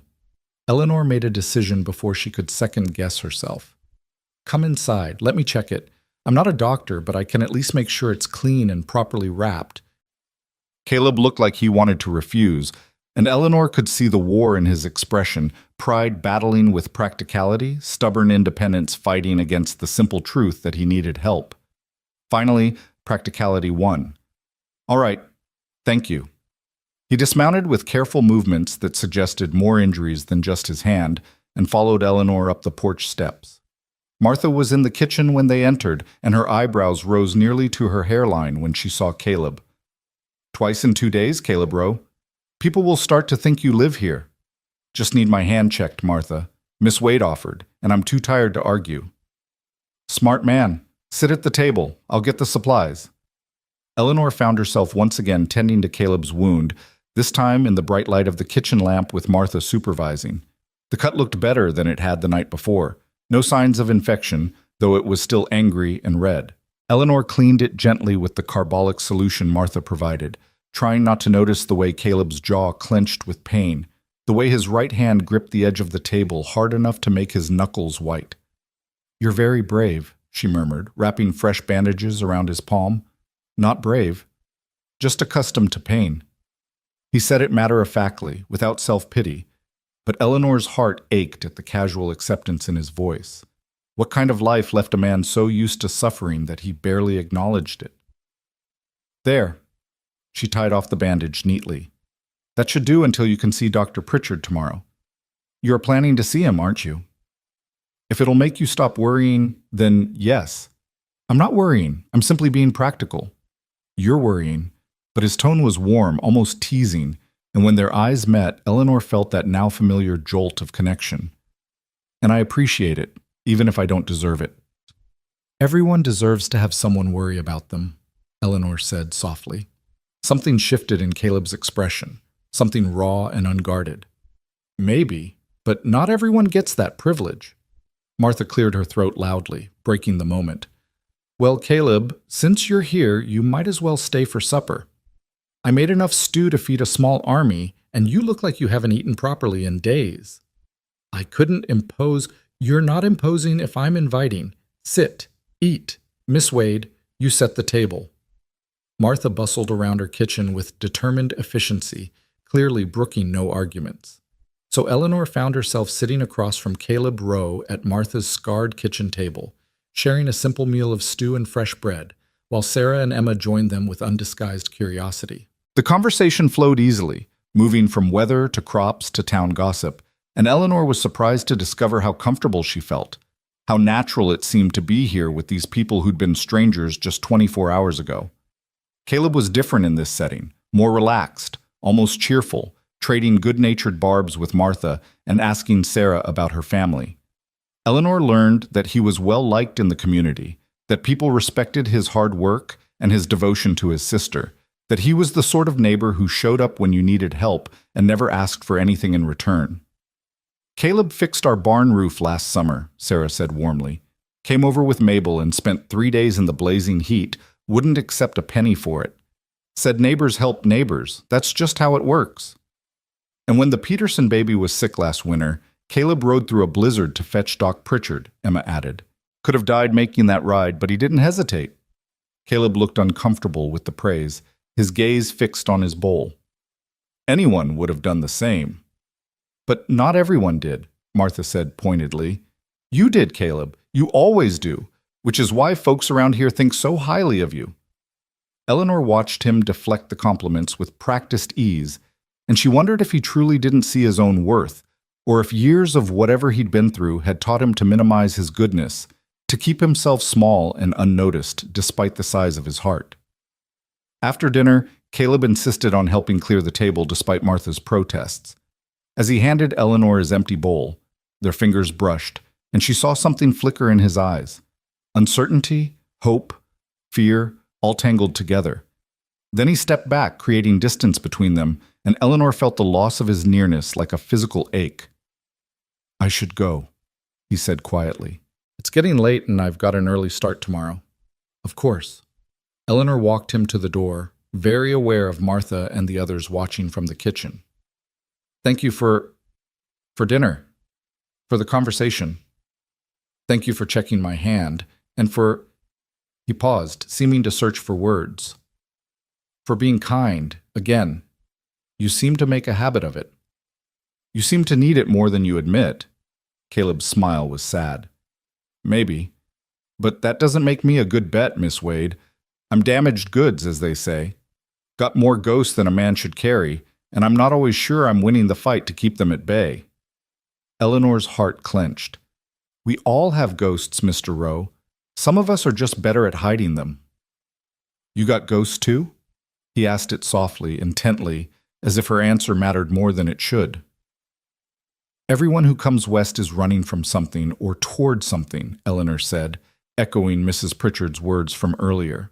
Usually both. Caleb nodded slowly, understanding in his eyes. Then maybe we're more alike than different, Miss Wade. Both of us trying to outrun the past. Both of us hoping the West is big enough to let us start over. Is it big enough? Some days I think so. Other days, he shook his head. Other days I think the past follows us no matter how far we run. But we keep trying anyway. What else can we do? Eleanor had no answer to that, so she simply said, Good night, Mr. Rowe. Take care of that hand. Good night, Miss Wade. I'll see you at the social tomorrow? Yes, I'll be there. He mounted Ruby with careful movements, then sat there for a moment looking down at her, his face half in shadow. You're going to do well here, he said finally. At teaching, at building a life. I can feel it. You've got the strength for it. Then he was gone, riding off into the darkness, and Eleanor stood on the porch watching until she couldn't see him anymore, her hand pressed against her chest where her heart was beating too fast, too hard, in a way that spelled danger for all her carefully laid plans to remain uninvolved, uncommitted, safe. Inside, Martha was waiting with that knowing smile, and Eleanor braced herself for teasing or questions. But the older woman simply handed her a cup of tea and said, Get some rest, dear. Tomorrow's going to be a big day. Eleanor lay awake long into the night, listening to the sounds of the frontier settling around her, distant coyotes, the wind through the eaves, the creak of old wood. She thought about Caleb's words, about ghosts and running and second chances. She thought about his injured hands and sad smile and the way he looked at her like she was something precious and breakable and dangerous all at once. She hadn't come west looking for this, hadn't wanted complications or connections or feelings that made her vulnerable. But fate, it seemed, had other plans. And as Eleanor finally drifted off to sleep, she found herself not quite as afraid of those plans as she should have been. The next evening arrived too quickly. Eleanor spent the day at the schoolhouse, familiarizing herself with the materials and trying to calm her nerves about the social. Martha had helped her press her best dress, a deep blue silk that she'd brought from Boston, one of the few nice things she hadn't sold or abandoned. It made her feel almost like her old self, the girl she'd been before scandal and heartbreak had sent her running west. The church hall was already crowded when they arrived, full of people and noise and the smell of a dozen different dishes brought for the communal supper. Eleanor's stomach churned with anxiety, but Martha steered her confidently into the fray, making introductions left and right until Eleanor's head spun with names and faces. There were the Hendersons, ranchers with 4 children who'd all be in her class. The Petersons, whose baby Caleb had saved during last winter's blizzard. The Carsons from the general store, with their daughter Sarah beaming proudly. The notorious Hoffman family, including twins who looked her up and down with undisguised skepticism, dozens of others, all curious, all assessing, all wondering if this Boston girl would last the winter. Eleanor smiled until her face hurt, answered questions patiently, accepted compliments on her dress with grace. She promised concerned mothers she'd be strict but fair. She assured worried fathers she could handle rough students. She told wide-eyed children that, yes, school would be interesting. No, she wouldn't assign too much homework. And yes, they could call her Miss Wade instead of Miss Eleanor. She was talking with Mrs. Henderson about mathematics curriculum when the room's energy shifted, conversation dimming for just a moment before resuming. Eleanor turned to see Caleb standing in the doorway, his hat in his hands, looking deeply uncomfortable with the attention. He'd cleaned up, wore a pressed shirt and vest, had shaved, had tamed his dark hair. He looked almost formal and heartbreakingly handsome in a way that made Eleanor's breath catch. Behind him came Mabel, radiant in a yellow dress that suited her wild beauty perfectly. The siblings entered together, Mabel immediately sweeping off to join a group of young people her age, while Caleb stood awkwardly scanning the room. His eyes found Eleanor's, and something in his expression eased. He started toward her, and Eleanor was aware of every eye in the room tracking his path, aware of the whispers starting up, aware that whatever happened next would be discussed and dissected and added to the story of the new school teacher and the damaged rancher who'd brought her through the storm. Miss Wade. He stopped in front of her, proper and distant, but his eyes held warmth. Mrs. Henderson, good evening. Caleb. Mrs. Henderson smiled knowingly. I was just telling Miss Wade about our children's mathematical abilities, or lack thereof, in most cases. Numbers are important on a ranch, Caleb agreed. Measuring feed, calculating costs, good practical skills for them to learn. They chatted for a few minutes about education and ranching, but Eleanor was hyper-aware of Caleb's presence beside her, of the way people kept glancing their way, of the speculation she could feel building in the room like pressure before a storm. Mrs. Henderson eventually excused herself, leaving them alone, or as alone as two people could be in a crowded church hall. You look beautiful, Caleb said quietly, his eyes never leaving her face. That dress, it's the color of twilight. Eleanor felt heat rise in her cheeks. Thank you. You look very handsome yourself. I clean up all right when the occasion demands it. He shifted his weight, clearly working up to something. Miss Wade, Eleanor, I was wondering if you might, that is, when the dancing starts, would you do me the honor of a dance? Eleanor's heart began to race. Dancing with him would make a statement, would fuel the gossip, would essentially announce to the entire town that there was something between them, even if neither of them was quite sure what that something was. She should say no, should maintain proper distance, should protect her reputation and her position and all the things she'd worked so hard to secure. Yes, she heard herself say, I'd be honored. The relief in his eyes was profound and worth whatever gossip might follow. They stood together, talking of small things, the weather, the school, his ranch, while around them the social swirled and the future waited. The meal was a chaotic, joyful affair, with long tables laden with food that the entire community had contributed. Eleanor found herself seated between Martha and Mrs. Carson, directly across from Caleb and his sister Mabel. The proximity made her hyper-aware of every movement he made, every glance that passed between them, every small smile that tugged at his lips when their eyes met over the roasted chicken and cornbread. Mabel proved to be delightful company, full of stories about ranch life and local characters that had the whole table laughing. She told Eleanor about the time the Hoffman twins had accidentally set fire to their own outhouse, about the traveling medicine show that had come through last summer selling miracle elixir that turned out to be mostly whiskey, about the dance contest at last year's Harvest Festival that had nearly ended in a brawl when two rival ranchers both claimed victory. You would have loved it, Miss Wade, Mabel said, her eyes dancing with mischief. Half the town taking sides, everyone shouting, and poor Reverend Thomas trying to restore order while the fiddler just kept playing louder and louder. Finally, Mrs. Pritchard marched right into the middle of it all and declared both men were terrible dancers and neither deserved a prize. I can imagine that went over well, Eleanor said dryly. Oh, it was magnificent. Both men were so offended they forgot they were angry at each other and united in being angry at Mrs. Pritchard instead. She solved the whole problem in about 30 seconds. Mabel grinned. That's frontier diplomacy for you. Caleb shook his head, but Eleanor could see the affection in his eyes as he watched his sister. You tell that story like it was entertainment, but I seem to remember you being right in the thick of it, taking bets on who would throw the first punch. I was providing a valuable service, Mabel protested. People need opportunities to invest their money. Besides, I made $3 that night, which you promptly spent on penny candy at Carson's store. Best $3 I ever invested then. Penny candy at Carson's store. Best $3 I ever invested then. That candy lasted me a week. Eleanor found herself laughing along with everyone else, charmed by the sibling dynamic, by the way Caleb's face softened when he looked at Mabel, by the obvious love between them despite their bickering. This was what family looked like, she realized with a pang. This easy affection, this gentle teasing, this foundation of unshakable devotion.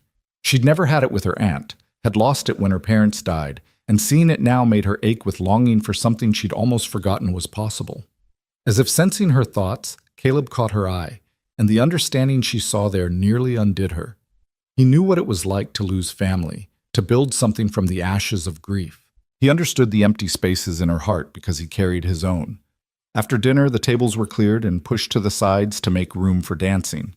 A small group of musicians assembled in the corner, a fiddler, a man with a guitar, another with a harmonica, and began tuning their instruments while people milled about, the young people eager to dance, the older folks settling into chairs along the walls to watch and gossip.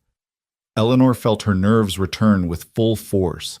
Every eye in the room seemed to be on her, waiting to see what she would do, who she would dance with, how the new schoolteacher would comport herself. She saw several young men edging toward her with determined expressions, clearly planning to ask her to dance, and panic fluttered in her chest. She wasn't ready for this, wasn't ready to be on display, wasn't ready to navigate the complicated social politics of a frontier town where every gesture would be analyzed and discussed. Then Caleb was there, appearing at her elbow like he'd sensed her distress. "I believe you promised me a dance, Miss Wade," he said quietly, offering his hand. Eleanor took it without hesitation, grateful for the rescue, grateful for the solid warmth of his palm against hers. "So I did, Mr. Rowe." He led her to the center of the floor just as the musicians struck up a waltz. It was a bold move, the first dance of the evening, the most visible moment, claiming the new schoolteacher in front of the entire town. Eleanor saw Mrs. Pritchard's eyebrows rise, saw Martha's delighted smile, saw Mabel watching them with an expression that was hard to read. But then Caleb's hand was at her waist, proper and respectful but unmistakably possessive, and Eleanor forgot about everyone else. "I should warn you," Caleb murmured as they began to move. "I'm not much of a dancer. Never learned properly. If I step on your feet, I apologize in advance."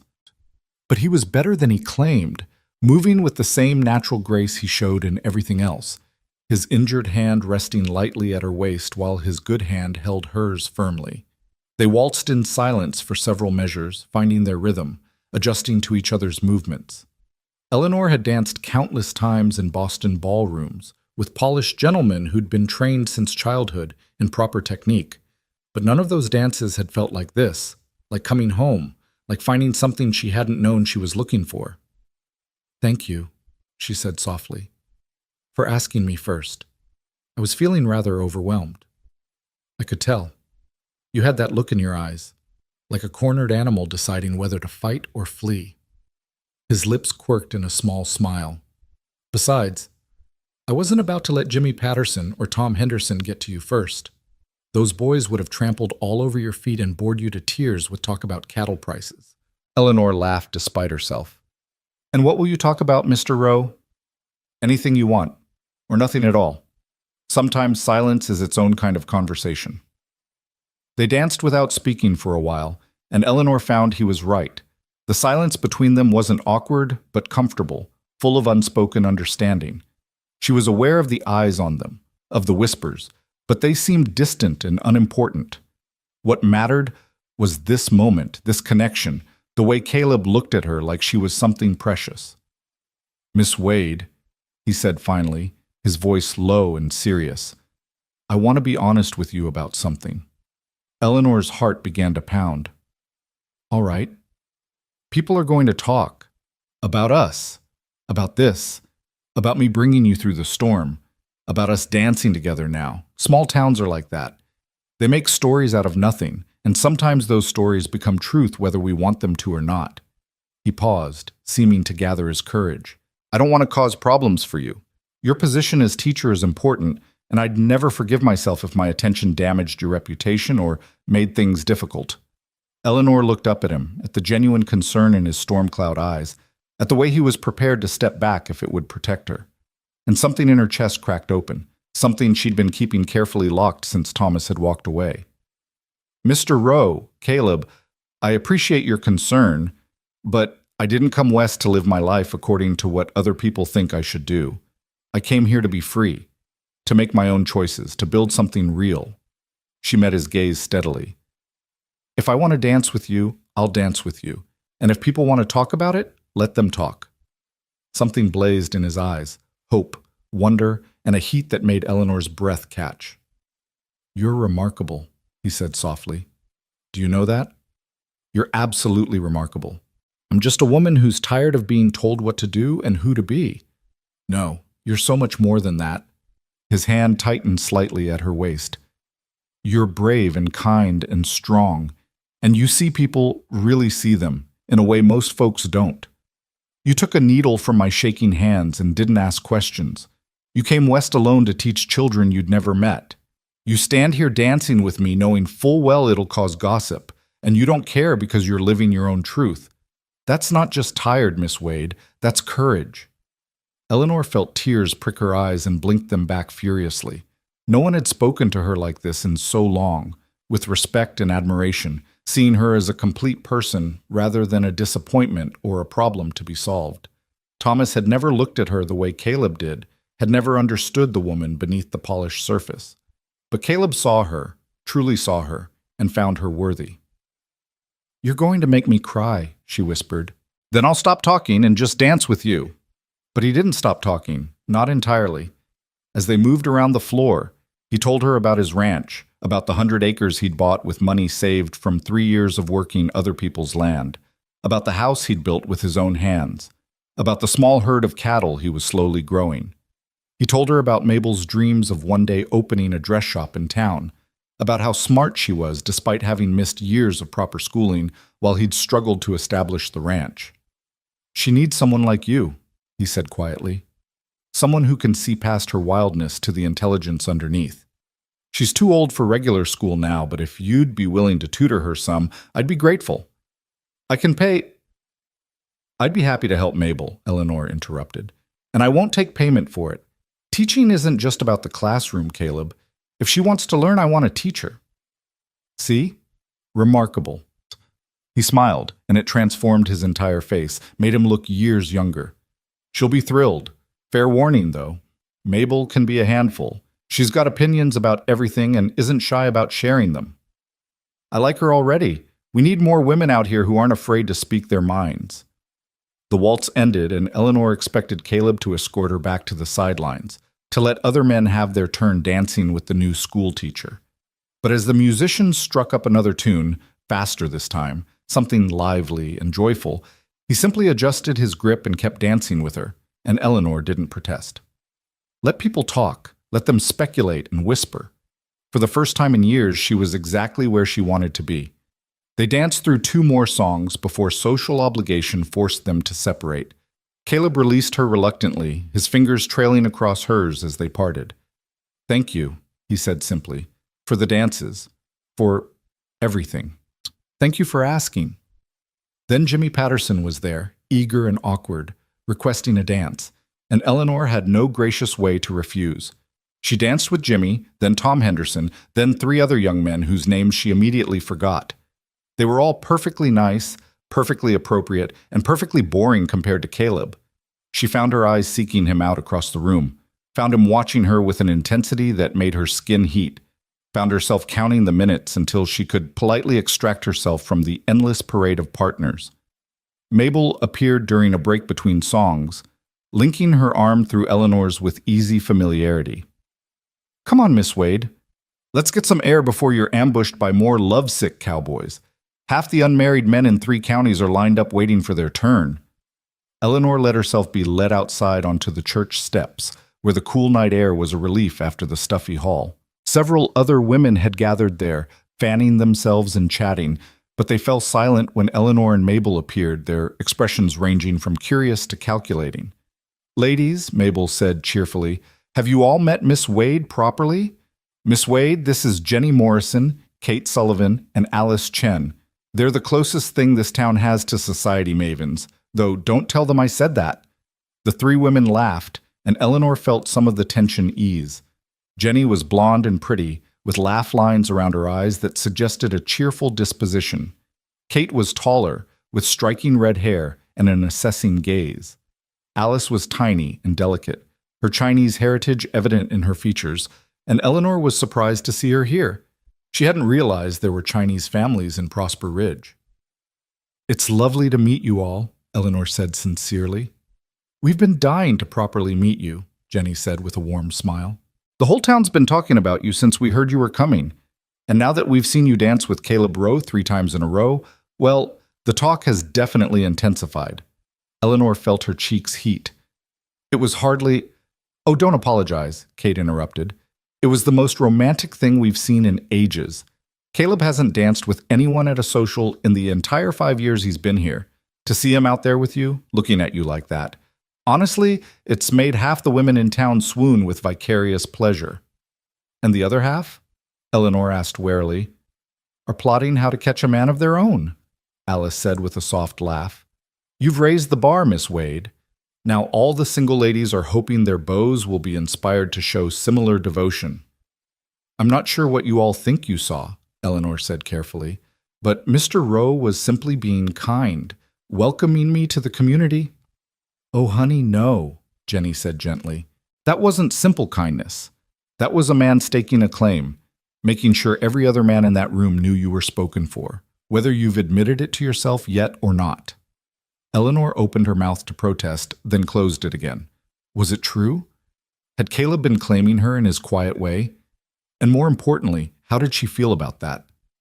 "Caleb's a good man," Kate said seriously. "One of the best. But he's also complicated, Miss Wade. He's got demons from the war, has nightmares that wake him screaming, gets the shakes when he's stressed. Martha probably told you some of this already. She mentioned he'd been through hardships." "Hardships?" Alice's voice was soft but sad. "That's a gentle word for it. He was at Shiloh, Miss Wade, and Antietam and Gettysburg. He saw things no man should see, did things he can't forget. When he first came here, he was barely holding himself together. Some days, I'm not sure he still isn't." Eleanor felt her throat tighten with emotion.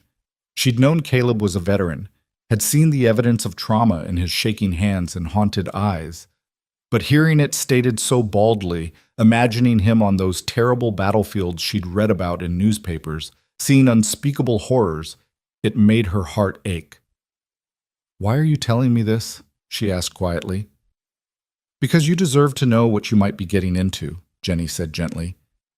"If this thing between you and Caleb develops into something more. He's not an easy man to love, Miss Wade. He's loyal and kind and would die for those he cares about, but he's also damaged in ways that don't just heal. Some women can't handle that. Some have tried and walked away. We just want you to go into this with your eyes open." And also, Mabel's voice came from behind them, sharp with protective anger. "They should tell you that despite everything he's been through, my brother is the best man you'll ever meet. Yes, he has nightmares. Yes, he has days when the shaking is so bad he can barely hold a coffee cup. Yes, he carries scars that go deeper than skin. But he built a ranch from nothing. He raised me when he was barely more than a child himself. He's never once complained about the hand he was dealt. He just gets up every morning and faces the day with more courage than any 10 other men combined." The fierce devotion in Mabel's voice made Eleanor's eyes sting with tears. This girl loved her brother with a fierceness that was beautiful to witness, and she would clearly fight anyone who threatened him.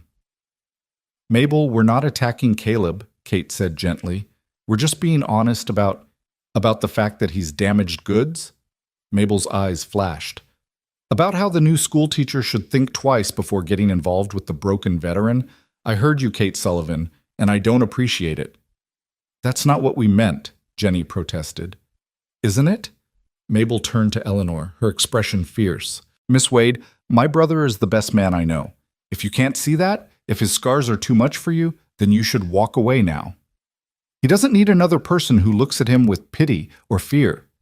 But if you can see past the damage to the man underneath, if you can understand that surviving doesn't make you broken, it makes you strong, then you should know that he's worth every bit of complicated that comes with him. Eleanor held Mabel's gaze steadily. I don't pity your brother, Mabel. I admire him. And I don't think surviving trauma makes a person broken. I think it makes them human. She glanced at the other women. I appreciate your concern, truly, but I'm not some fragile flower who needs protecting from reality.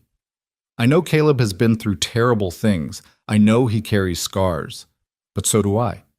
So does everyone who's come west looking for a second chance. We're all damaged in our own ways. The question isn't whether someone is perfect. It's whether they're trying to be better, whether they treat people with kindness, whether they have the courage to keep going even when it's hard.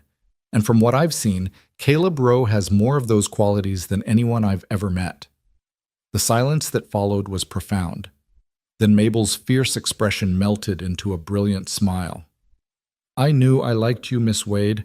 I knew it the moment Caleb came home yesterday morning and couldn't stop talking about the Boston lady who'd sewn his shirt without making him feel like less of a man. He talked about me? Oh, honey, he hasn't stopped talking about you, Jenny said with a laugh.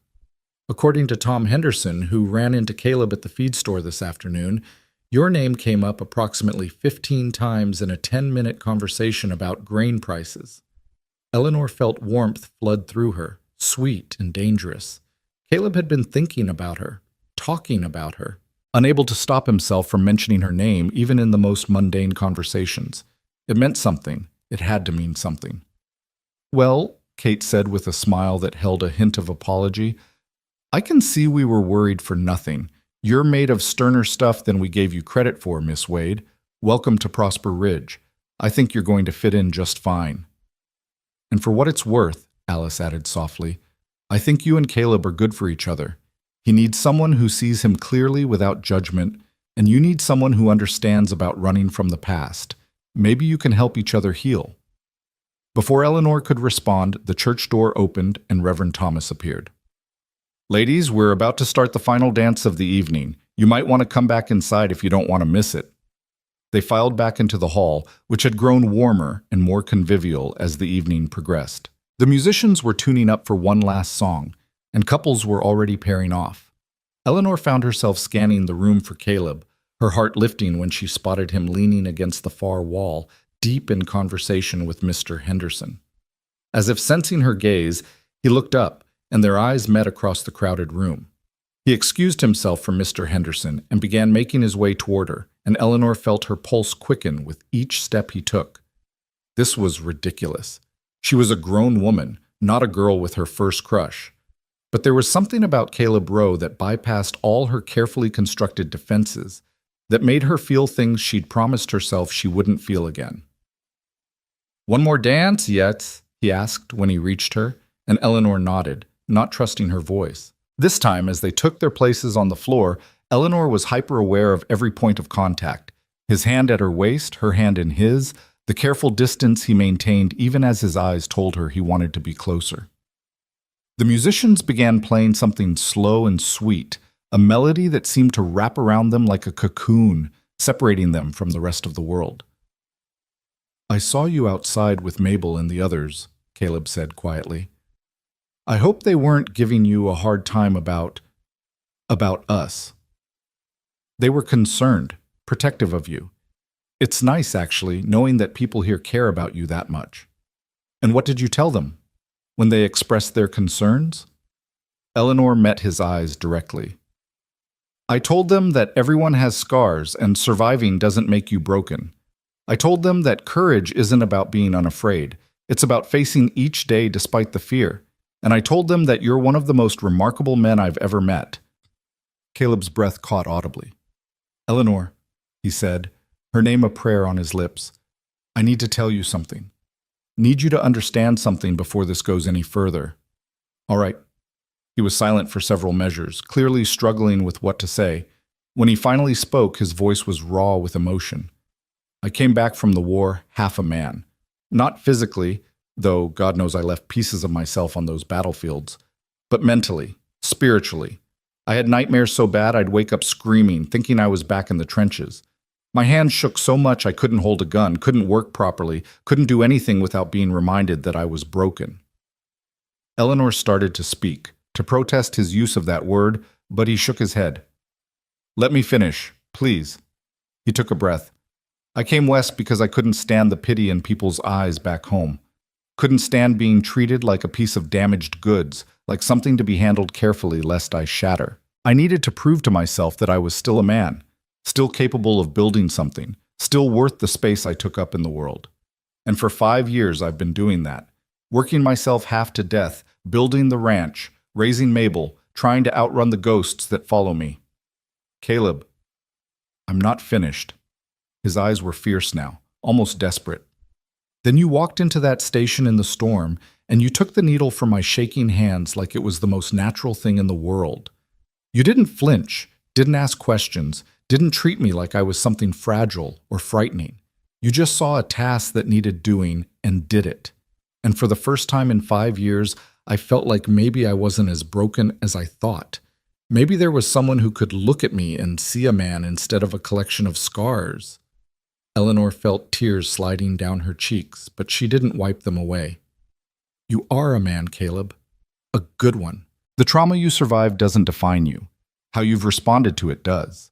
And what I see when I look at you is someone brave and kind and so much stronger than you know. I have nightmares, he said bluntly. Most nights. I wake up shouting, sometimes thinking I'm back in battle.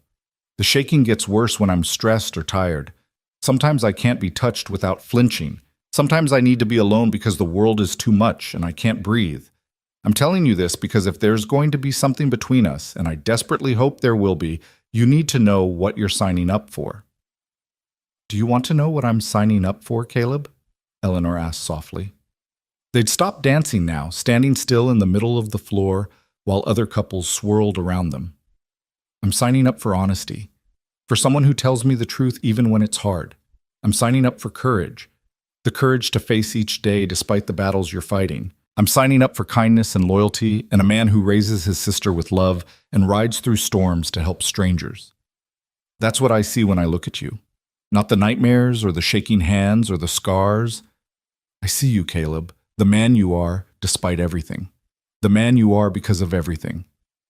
Something broke in his expression, something that looked like hope warring with disbelief. You mean that? I mean it. Eleanor, He stopped, seemed to struggle with words. I reckon I'm already half in love with you, and that terrifies me more than any battlefield ever did. Because loving someone means giving them the power to hurt you, and I don't know if I'm strong enough to survive that kind of wound.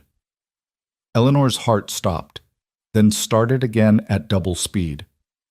Love. He'd said love. This man who'd known her for less than 48 hours, who danced with her at a church social and let her sew his shirt, was standing here confessing to falling in love with her. It was too fast, too soon, too impossible, and yet it didn't feel impossible at all. It felt like the most natural thing in the world. Then we're both guilty, she whispered, echoing the words from her dreams, the words she'd imagined saying to someone someday. Because I'm falling too, Caleb. Faster than I should. Faster than makes any sense. But I can't seem to stop it. His hand tightened at her waist, his eyes blazing with emotion. I want to kiss you, he said roughly. Right here, in front of everyone.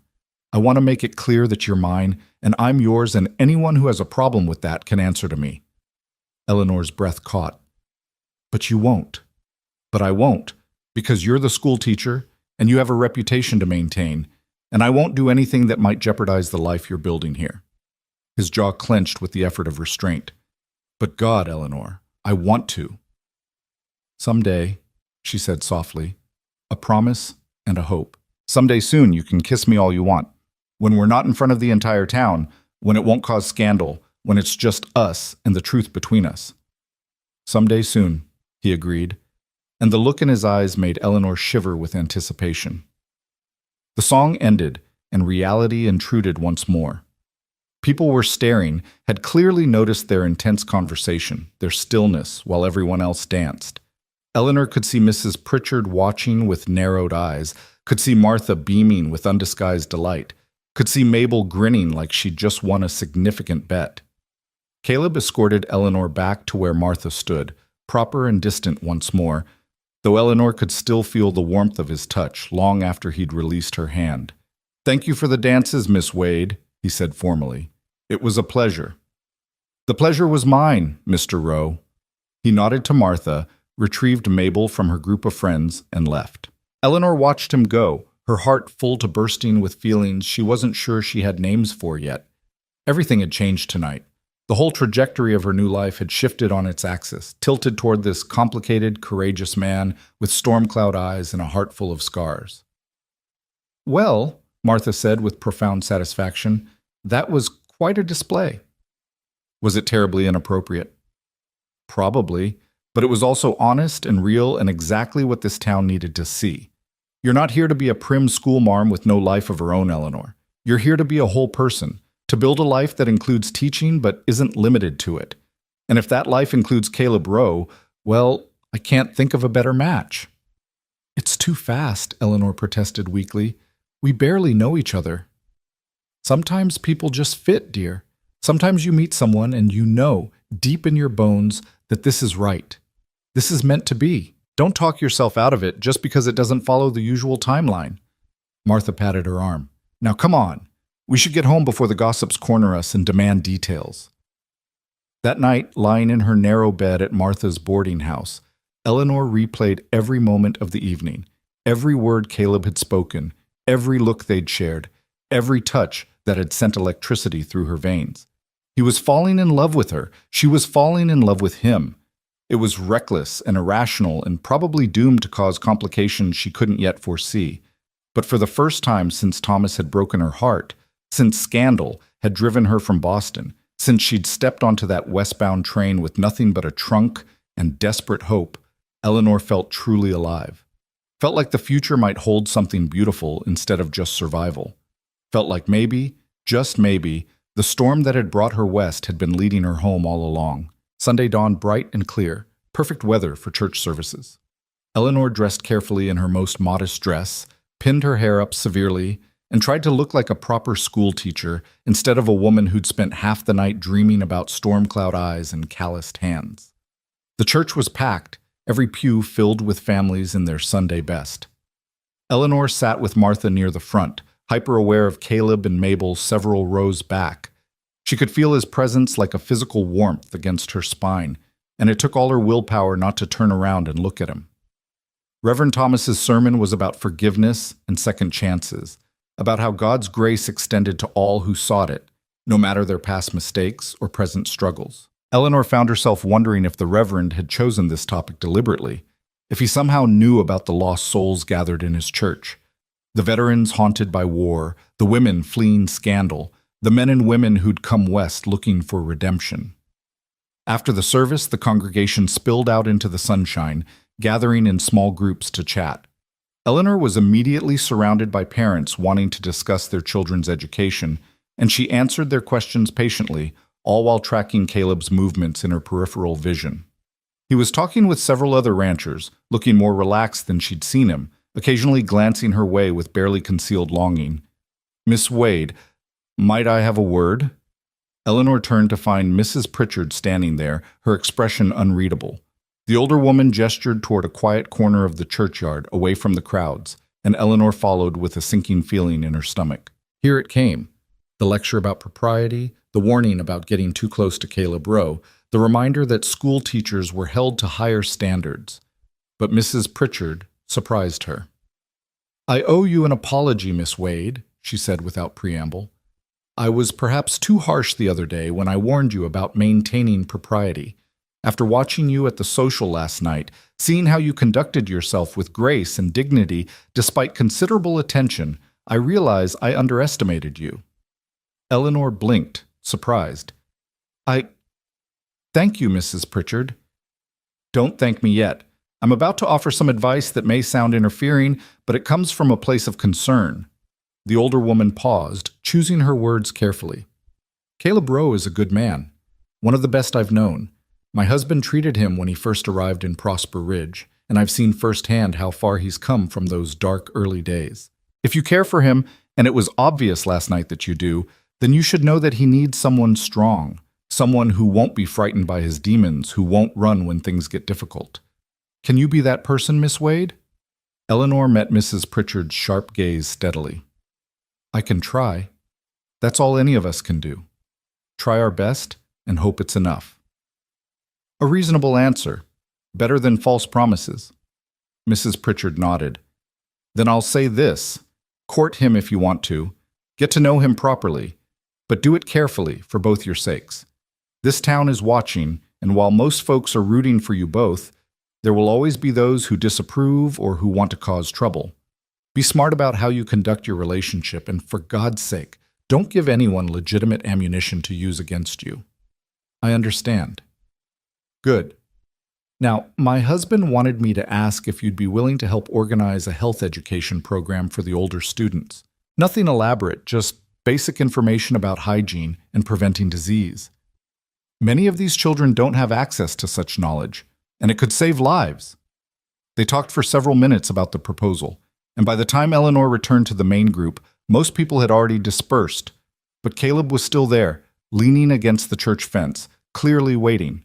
Mabel stood nearby, talking animatedly with a group of young women, but keeping one eye on her brother. Miss Wade, Caleb said, pushing off from the fence as she approached. I was wondering if you might like to see the schoolhouse garden. I helped build the beds last spring, and I thought you might want to know what's been planted there. It was a transparent excuse to get her alone, and they both knew it.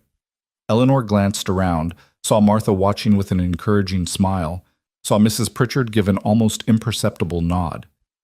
I'd like that very much, Mr. Rowe. They walked the short distance to the schoolhouse in companionable silence, Mabel trailing behind them as an impromptu chaperone. The garden was on the south side of the building, 3 raised beds full of vegetables and herbs that the previous teacher had used for lessons on botany and growing food. The tomatoes are doing well, Caleb observed unnecessarily, since the robust plants were clearly thriving. And the beans! You could use them for teaching, mathematics, science, responsibility. The children take turns watering and weeding. That's wonderful, Eleanor said, though she was far more interested in being near Caleb than in discussing garden vegetables. Mabel, bless her, had stopped to examine something at the far end of the garden, giving them a moment of relative privacy. Caleb turned to Eleanor, his expression serious. I meant what I said last night, he began. All of it. But I also want you to know that I'm not expecting anything from you. Not promises, not commitments, nothing you're not ready to give. We can take this as slowly as you need. I've waited 5 years to feel something other than broken. I can wait as long as it takes for you to be sure. Eleanor's throat tightened with emotion. What if I'm already sure? What if I don't want to wait? Then we still take it slow because that's the smart thing to do. Because you've just arrived, just started your position, just begun building your life here. Because I want to do this right, Eleanor. I want to court you properly with respect and patience. I want to give us the best possible chance of lasting. Court me, Eleanor repeated, testing the word. That sounds very formal. It is formal. That's the point. Caleb glanced toward Mabel, making sure she was still occupied, then stepped closer to Eleanor, lowering his voice. I want to call on you at the boarding house. Take you on proper outings, picnics maybe, or rides to see the ranch. Have conversations where we get to know each other beyond the attraction we both feel. I want to do this the right way, so that when I finally do kiss you, and I will kiss you, Eleanor Wade, make no mistake about that, it'll be because we've built something real and lasting. Eleanor's heart pounded so hard she was sure he could hear it. That sounds perfect. Does it? You're not disappointed that I'm not sweeping you off your feet, making grand romantic gestures? Caleb, you carried me through a storm on horseback and danced with me 3 times at a church social despite the entire town watching. If that's not romantic, I don't know what is. She smiled up at him, letting all the affection she felt show in her expression. I don't need grand gestures. I need honesty and respect and someone who sees me as a partner, not a prize. And that's exactly what you're offering. Then may I call on you this week? Perhaps Wednesday evening? I'd be honored. They stood there grinning at each other like fools until Mabel returned, looking far too pleased with herself. Done looking at vegetables? Good, because I'm starving, and Caleb promised to buy me lunch at the cafe if I played chaperone without complaining. I don't remember making that promise, Caleb protested mildly. You did, just now, telepathically. Mabel linked her arm through Eleanor's with easy familiarity. Miss Wade, you should join us, unless that would be too scandalous. Eleanor glanced at Caleb, saw the hope in his eyes, and made a decision. I'd love to join you, though perhaps we should invite Martha as well, to maintain proper appearances. Smart thinking, Caleb approved. Mabel, run back and ask Mrs. Henshaw if she'd like to join us for lunch. Tell her it's my treat. As Mabel raced off, Eleanor and Caleb stood together in the schoolhouse garden, surrounded by growing things and possibility. The future stretched before them, uncertain and potentially difficult, but also full of promise. This is really happening, Eleanor said softly. We're really doing this. We're really doing this, Caleb agreed. And I have to tell you, Miss Wade, I haven't felt this hopeful about anything in a very long time. Neither have I, Mr. Rowe. Neither have I. They walked back to meet the others, and as they went, Eleanor felt the last pieces of her broken heart beginning to knit back together. She'd come west looking for escape, for freedom, for a fresh start. But she was finding something far more valuable. A home, a purpose, and a man who saw her scars and loved her anyway. A man who understood that healing wasn't about forgetting the past, but about having the courage to build a future despite it. The cafe was a modest establishment on Main Street, with checkered curtains in the windows and the smell of fresh bread wafting through the door. Martha had accepted the invitation with barely concealed delight, and now the four of them sat around a corner table while the proprietor, a stout German woman named Mrs. Schultz, fussed over them with maternal efficiency. The new teacher, ja? Mrs. Schultz beamed at Eleanor, setting down plates of roast chicken and potatoes. My Heinrich, he is so excited for school to start. He is 8 years old and wants to learn everything. You will be good to him, yes? I'll do my best, Eleanor promised, charmed by the woman's enthusiasm. She speaks 5 languages, Mabel announced proudly, as if Eleanor were her personal discovery. English, French, Latin, a bit of German, and some Greek. Can you imagine? All those words in one head. 4 languages, Eleanor corrected gently. My German is quite poor and my Greek is limited to classical texts. Hardly conversational. Still more than most of us, Caleb said quietly. Mabel's right to be impressed. They ate companionably, the conversation flowing easily between the 4 of them. Martha entertained them with stories about the boarding house's more colorful residents over the years, while Mabel peppered Eleanor with questions about Boston. What the buildings looked like, whether she'd ever seen the ocean, what ladies wore to fancy parties. Eleanor found herself describing a world that seemed increasingly distant and unreal, a life that had belonged to someone else entirely. It sounds so grand, Mabel sighed wistfully. All those balls and theaters and museums. Don't you miss it terribly? Eleanor considered the question carefully, aware of Caleb watching her, reading meaning into every word. I miss some things, she admitted. The libraries, mostly. Access to books and culture. But the rest of it, the society, the rules, the constant judgment, I don't miss that at all. I felt suffocated there, Mabel, like I was slowly disappearing into what everyone else expected me to be. Out here, I can breathe. Even though it's dusty and hot and sometimes smells like cattle, Mabel teased. Even though all of that, there's an honesty to frontier life that I find refreshing. People say what they mean. They judge you on your actions, not your family connections or the quality of your dress. It's liberating. She's right, Martha said, reaching over to pat Eleanor's hand. That's why so many of us love it here, despite the hardships. We get to be ourselves, not some version of ourselves that fits into someone else's narrow definition of proper. Caleb had been quiet during this exchange, but now he spoke, his voice thoughtful. Though there are still rules out here, Eleanor. Different ones, maybe, but just as rigid in their own way. Frontier society has expectations too, about how women should behave, about what's proper for a school teacher, about who can be with whom. Don't romanticize it too much. Eleanor met his eyes, understanding the warning beneath his words. He was reminding her that their courtship would still face scrutiny, that her position as teacher would still require careful navigation, that freedom was always relative. "I know," she said softly, "but at least out here, I feel like I have a fighting chance of living on my own terms. Back in Boston, that door was permanently closed."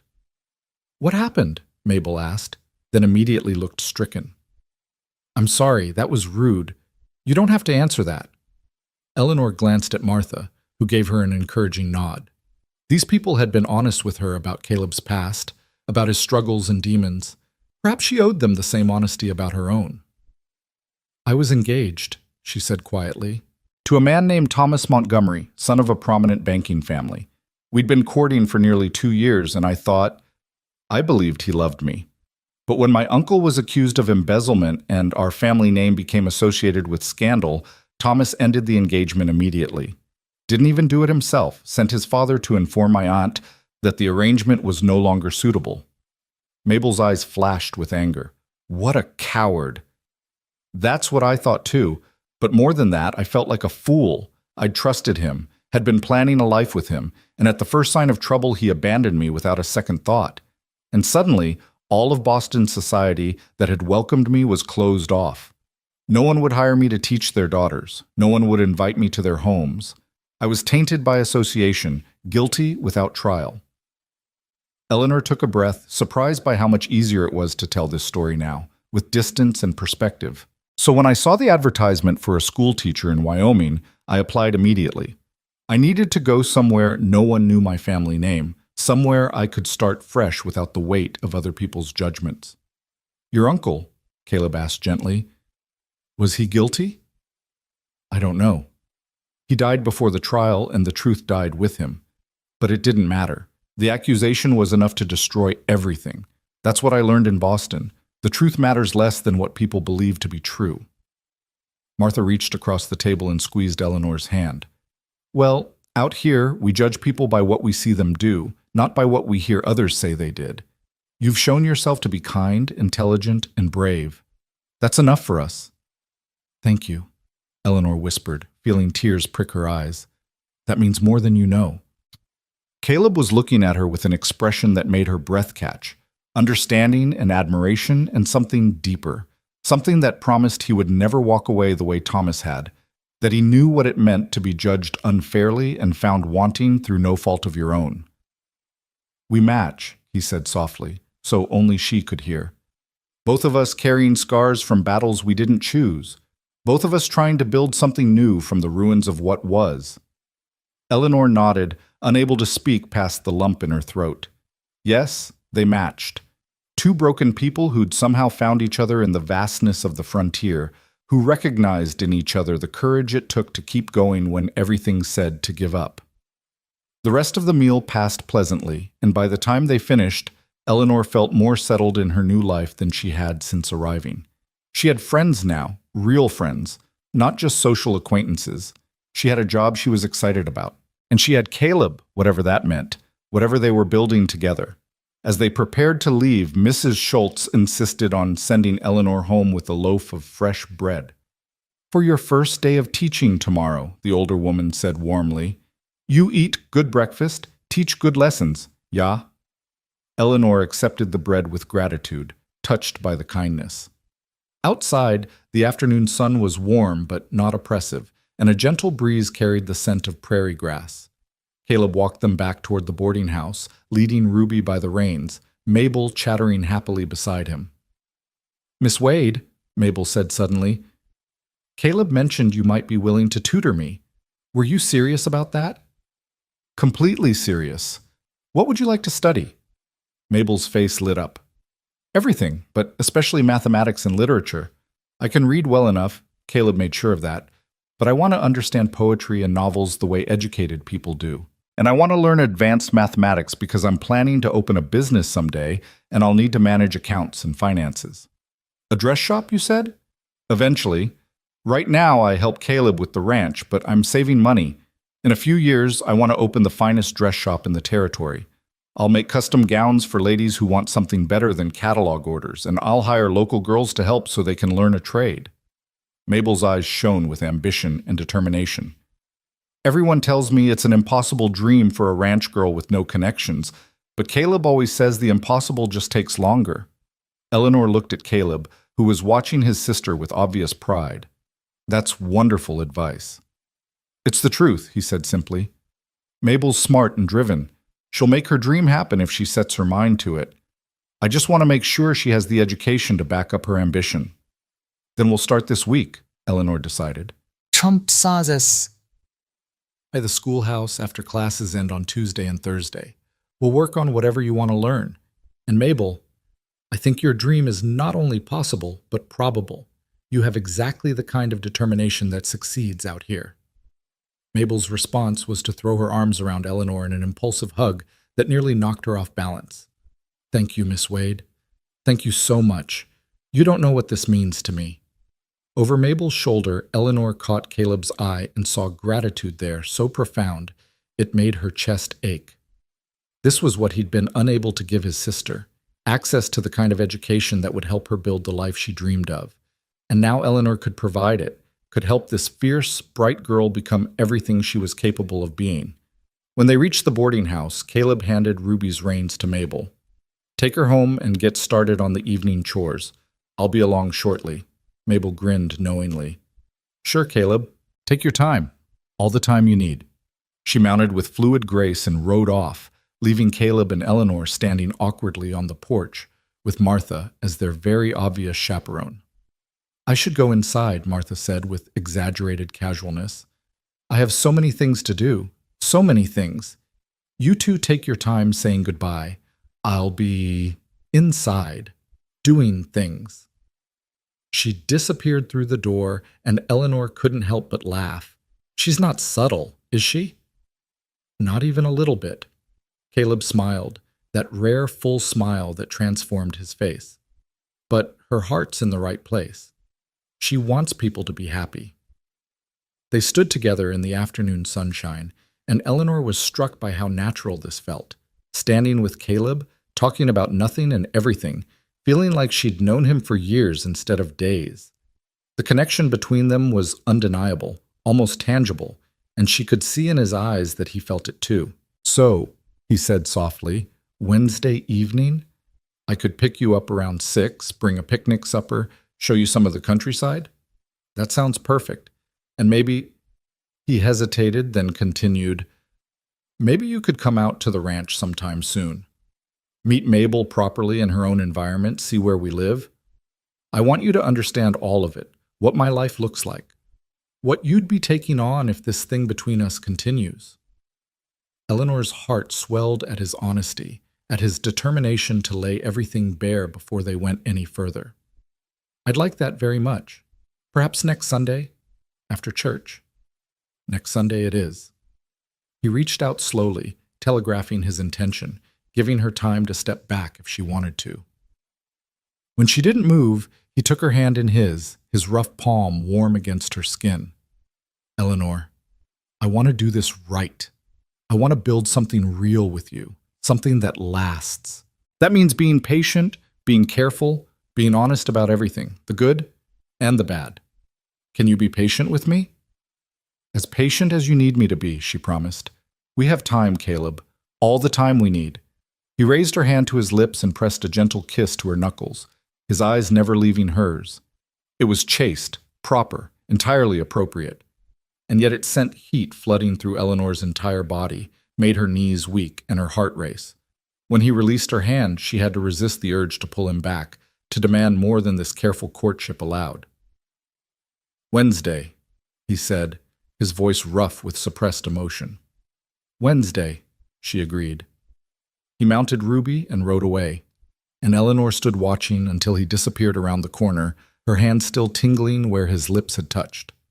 Behind her, she heard the door creak open and Martha's amused voice. Well, that was the most romantic thing I've seen in all my years. That man is utterly smitten with you, dear. Eleanor turned to find Martha grinning like she'd just witnessed the social event of the season. It's happening very fast. Sometimes that's how it works. When it's right, and no amount of caution or patience can change that. Martha held the door open invitingly. Come on, you need to rest up. Tomorrow's your first day of teaching, and you'll want to be at your best. Eleanor let herself be ushered inside, but sleep proved elusive that night despite her exhaustion. She kept replaying every moment of the day, every word Caleb had spoken, every look they'd shared. She thought about his kiss on her hand, about the promises they'd made to take things slowly, about the life that might be possible if they could navigate all the obstacles in their path. She also thought about teaching, about the 32 children who would be in her care starting tomorrow, about the responsibility and opportunity that represented. This was what she'd come west for, a chance to make a real difference, to shape young minds and help build the foundation of a growing community. The romance with Caleb was unexpected, wonderful, but it couldn't be allowed to overshadow her primary purpose here. Monday morning dawned clear and beautiful, the kind of perfect autumn day that seemed designed for new beginnings. Eleanor dressed with extra care in her most professional dress, pinned her hair up severely, and tried to project confidence she wasn't entirely sure she felt. Martha pressed a good breakfast on her despite her protests that she was too nervous to eat, and by the time Eleanor walked to the schoolhouse, she felt as ready as she'd ever be. The children were already gathering in the yard when she arrived, a diverse collection of ages and sizes, all eyeing her with frank curiosity. Some looked excited, some apprehensive, some openly skeptical. The infamous Hoffman twins stood apart from the rest, identical boys with sandy hair and matching expressions of challenge. They had to be the 15-year-olds Martha had warned her about. Eleanor took a deep breath, straightened her spine, and rang the bell. The first few hours were controlled chaos as she worked to establish routine and expectations. She learned names: Tommy Peterson, the 6-year-old with bright blue eyes; Sarah Henderson, a thoughtful 12-year-old who loved to read; little May Chen, Alice's daughter, who was shy but clearly intelligent; the Hoffman twins, Jake and Jesse, who tested her immediately by accidentally knocking over the water bucket. Eleanor handled it calmly, asking them to mop up the mess and informing them that tomorrow they'd be responsible for filling the bucket before school started. She saw surprise flicker in their eyes. They'd expected anger or harsh punishment, not practical consequences delivered without emotion. By lunchtime, she'd made it through basic assessments to understand each child's skill level, and she was both encouraged and dismayed by what she found. Some of the children were quite advanced, clearly having been well taught by Miss Crawford. Others could barely read or do basic arithmetic, having been kept home for farm work during crucial years. The range was enormous, and teaching them all in one classroom was going to be a significant challenge. But it was a challenge Eleanor found herself eager to meet. As she watched the children eat their lunches in the schoolyard, some of them already warming to her, she felt a deep sense of purpose. These children deserved the best education she could provide, deserved someone who saw their potential and pushed them to achieve it. The afternoon went more smoothly than the morning. Eleanor set the older students to working on composition assignments while she worked with the younger ones on basic reading. She made sure to circulate, to give everyone individual attention, to praise effort and improvement rather than just perfect performance.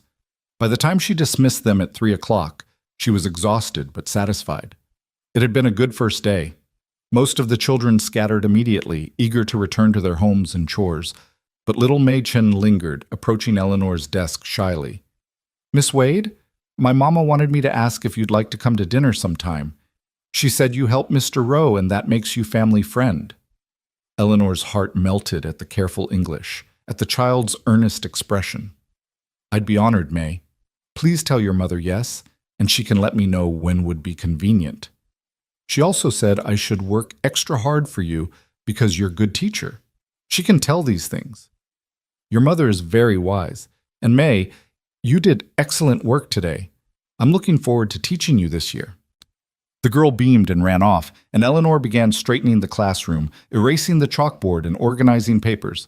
She was so absorbed in her work that she didn't hear the door open, didn't realize anyone had entered until a male voice said, "Miss Wade?" She turned to find one of the local ranchers, a man she'd been introduced to at the social, but whose name she couldn't immediately recall. He was perhaps 40, weathered and lean, with calculating eyes that made her uncomfortable. "I'm sorry. I don't recall your name. Garrett, Jim Garrett. I ranch south of town. He moved closer, and Eleanor felt herself tense. I wanted to welcome you to Prosper Ridge proper, see how your first day went. That's very kind. It went well, thank you. Good, good. He was standing too close now, well inside the boundaries of appropriate distance. You know, a pretty young woman like you, all alone in a new town, you must get lonely sometimes. If you ever need company, someone to show you around, I'd be happy to oblige. Eleanor's stomach clenched with unease. She'd dealt with men like this before, men who saw a woman alone as an opportunity, who mistook kindness for invitation. I appreciate the offer, Mr. Garrett, but I'm quite settled. Mrs. Henshaw has been wonderfully welcoming, and I've already made several friends in town. Friends like Caleb Rowe? His tone had sharpened, and Eleanor saw something unpleasant flicker in his eyes. Saw you two getting mighty cozy at the social, dancing 3 times, talking outside the church. Folks are wondering what your intentions are with him. Eleanor felt anger flare hot in her chest. My intentions, Mr. Garrett, are my own business, as are Mr. Rowe's. I don't believe either of us answers to town gossip. Just looking out for you, Miss Wade. Caleb Rowe's a broken man. Got the shakes, has nightmares, can't hold a gun steady. Some say he's touched in the head from the war. A respectable woman like you, a teacher, you should be setting your sights higher than damaged goods. The words hit Eleanor like a physical blow, not because they hurt her, but because they revealed such callous cruelty toward Caleb. Mr. Garrett, I think you should leave now. Now don't get upset. I'm just being honest. You're new here. You don't know the whole story. Caleb Rowe came back from that war half a man, and he's been barely holding it together ever since. You deserve better than... Mr. Garrett. Eleanor's voice was ice cold now, her Boston finishing school training coming to the fore. Caleb Rowe is one of the finest men I've ever met. The fact that he survived terrible trauma and built a life despite it speaks to his strength, not his weakness.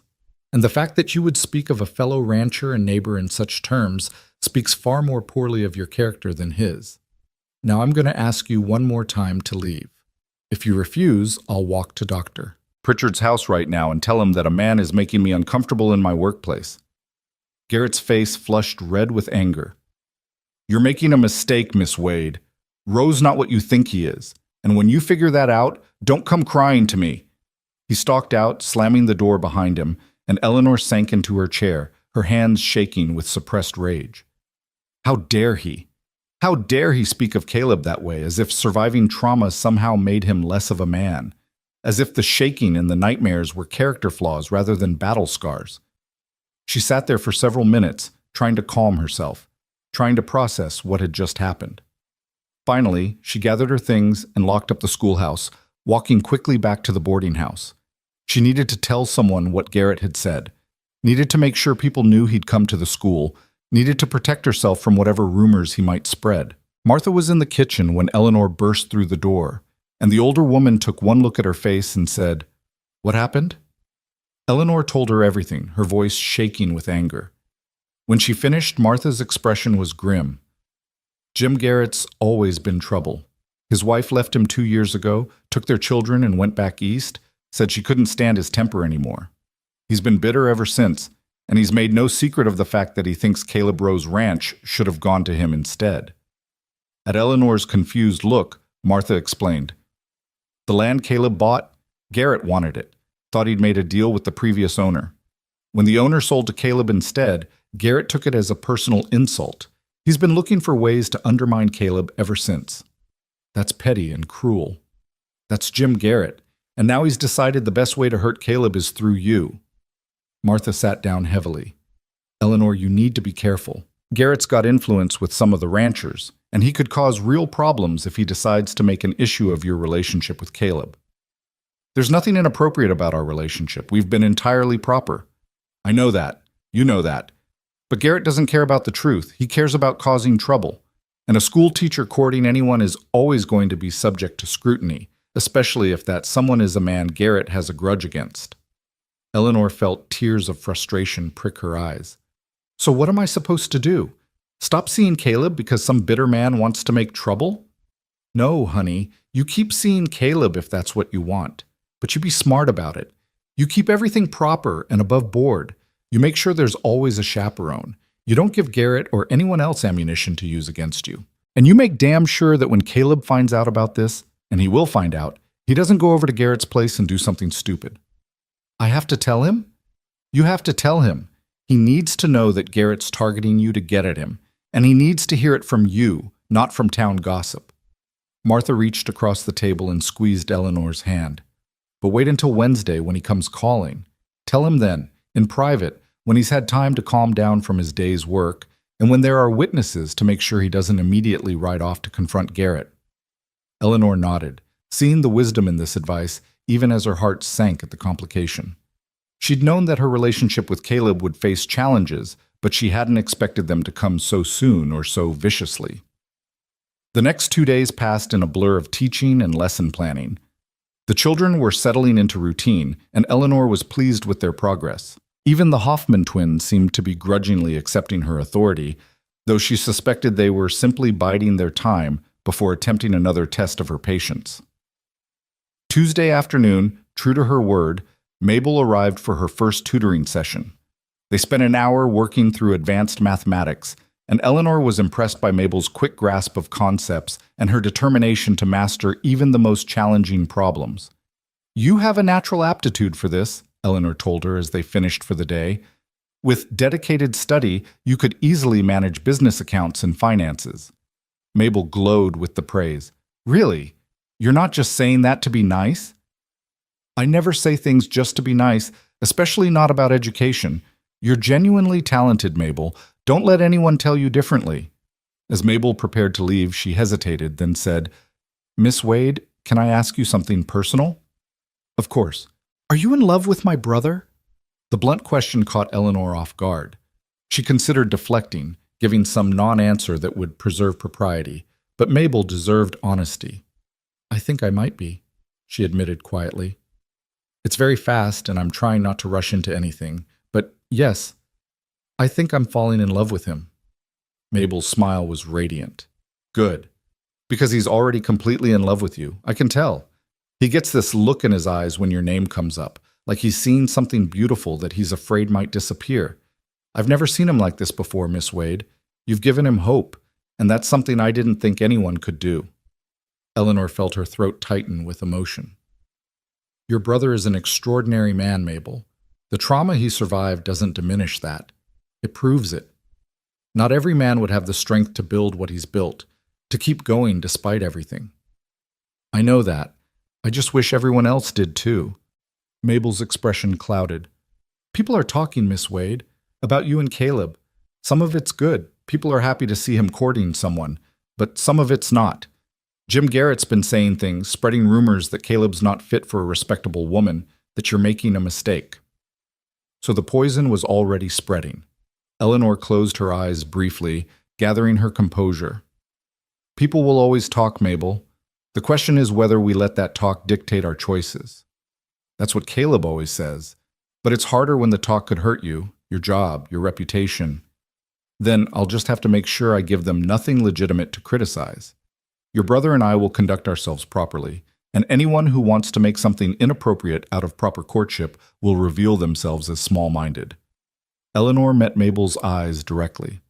"I'm not afraid of gossip, Mabel. I've survived worse. And I'm not going to let Jim Garrett or anyone else dictate who I can and cannot spend time with." Mabel impulsively hugged her.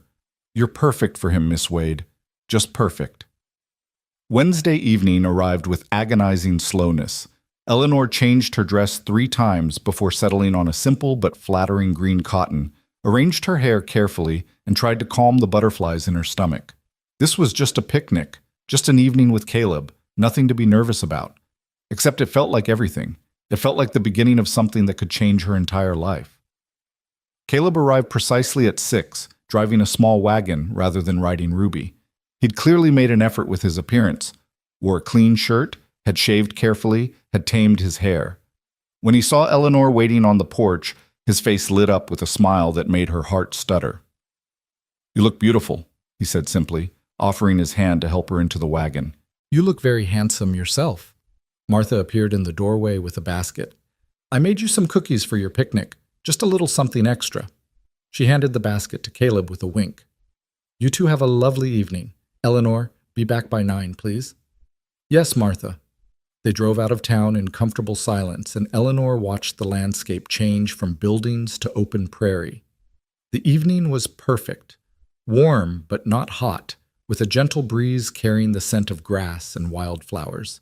The sky was beginning to turn golden as the sun dropped toward the horizon, painting everything in soft light. "I thought we'd go to Eagle Point," Caleb said. "It's about 3 miles out, has a good view of the valley. It's peaceful there." "That sounds perfect." They talked easily as they rode, about her first few days of teaching, about the children in her class, about Mabel's enthusiasm for her tutoring sessions. Caleb listened with genuine interest, asking thoughtful questions, and Eleanor found herself relaxing into the conversation, into the easy rhythm they seemed to find with each other. Eagle Point turned out to be a small rise overlooking a beautiful valley, with rock formations providing natural seats and shade. Caleb had brought a proper picnic: cold chicken, fresh bread, cheese, apples, and lemonade that was still cool from being wrapped in wet cloth. They spread a blanket and sat together watching the sunset paint the sky in shades of orange and pink. "This is beautiful," Eleanor said softly. "Thank you for bringing me here. I come here sometimes when I need to think, when the ranch feels too small and my head feels too full. Something about the space out here, the silence, it helps." Caleb was quiet for a moment, then added, "I wanted to share it with you, wanted you to see the things I love about this place." Eleanor felt warmth bloom in her chest. "I'm honored that you'd share something so personal with me." They ate slowly, savoring the food and the evening and each other's company. As the sun dropped lower, painting them in golden light, Caleb turned to Eleanor with an expression that was both nervous and determined. "Eleanor, there's something I need to tell you about my past, about the war. I know people have probably mentioned it, but I want you to hear the truth from me, not filtered through gossip or speculation." Eleanor set down her lemonade and gave him her full attention. "I'm listening." "I enlisted when I was 18, right after our father died. Mabel was just 5 years old, and I should have stayed with her, but I was young and angry and full of righteous fury about the cause. I thought war would be glorious, that I'd serve honorably and come home a hero." His voice was flat, emotionless, but Eleanor could see the pain in his eyes. "I was a fool." "You were young. We're all fools when we're young." "Maybe, but my foolishness cost me dearly." He stared out at the valley, his hands clenched together.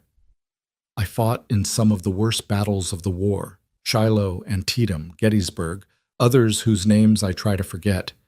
I saw men die in ways no one should die. I saw friends torn apart by cannon fire. I saw fields soaked red with blood.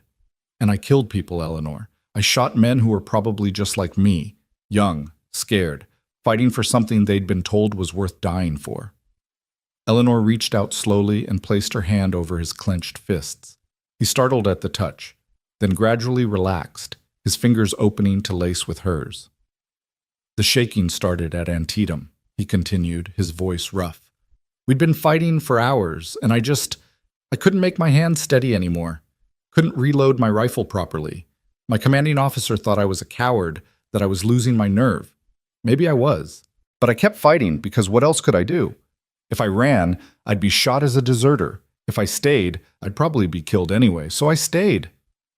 "That's not cowardice, Caleb. That's courage of the highest order." "Doesn't feel like courage. Feels like I sold my soul piece by piece just to survive each day." He was quiet for a long moment. "By the time the war ended, I was barely functional. The shaking had gotten worse. I had nightmares every night, still do.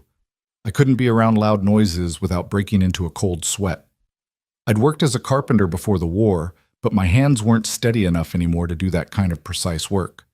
I felt useless, broken, like I'd survived the war only to die slowly in peacetime." Eleanor squeezed his hand, tears sliding silently down her cheeks at the pain in his voice, at the rawness of his honesty. "Then I got word that Mabel had been placed with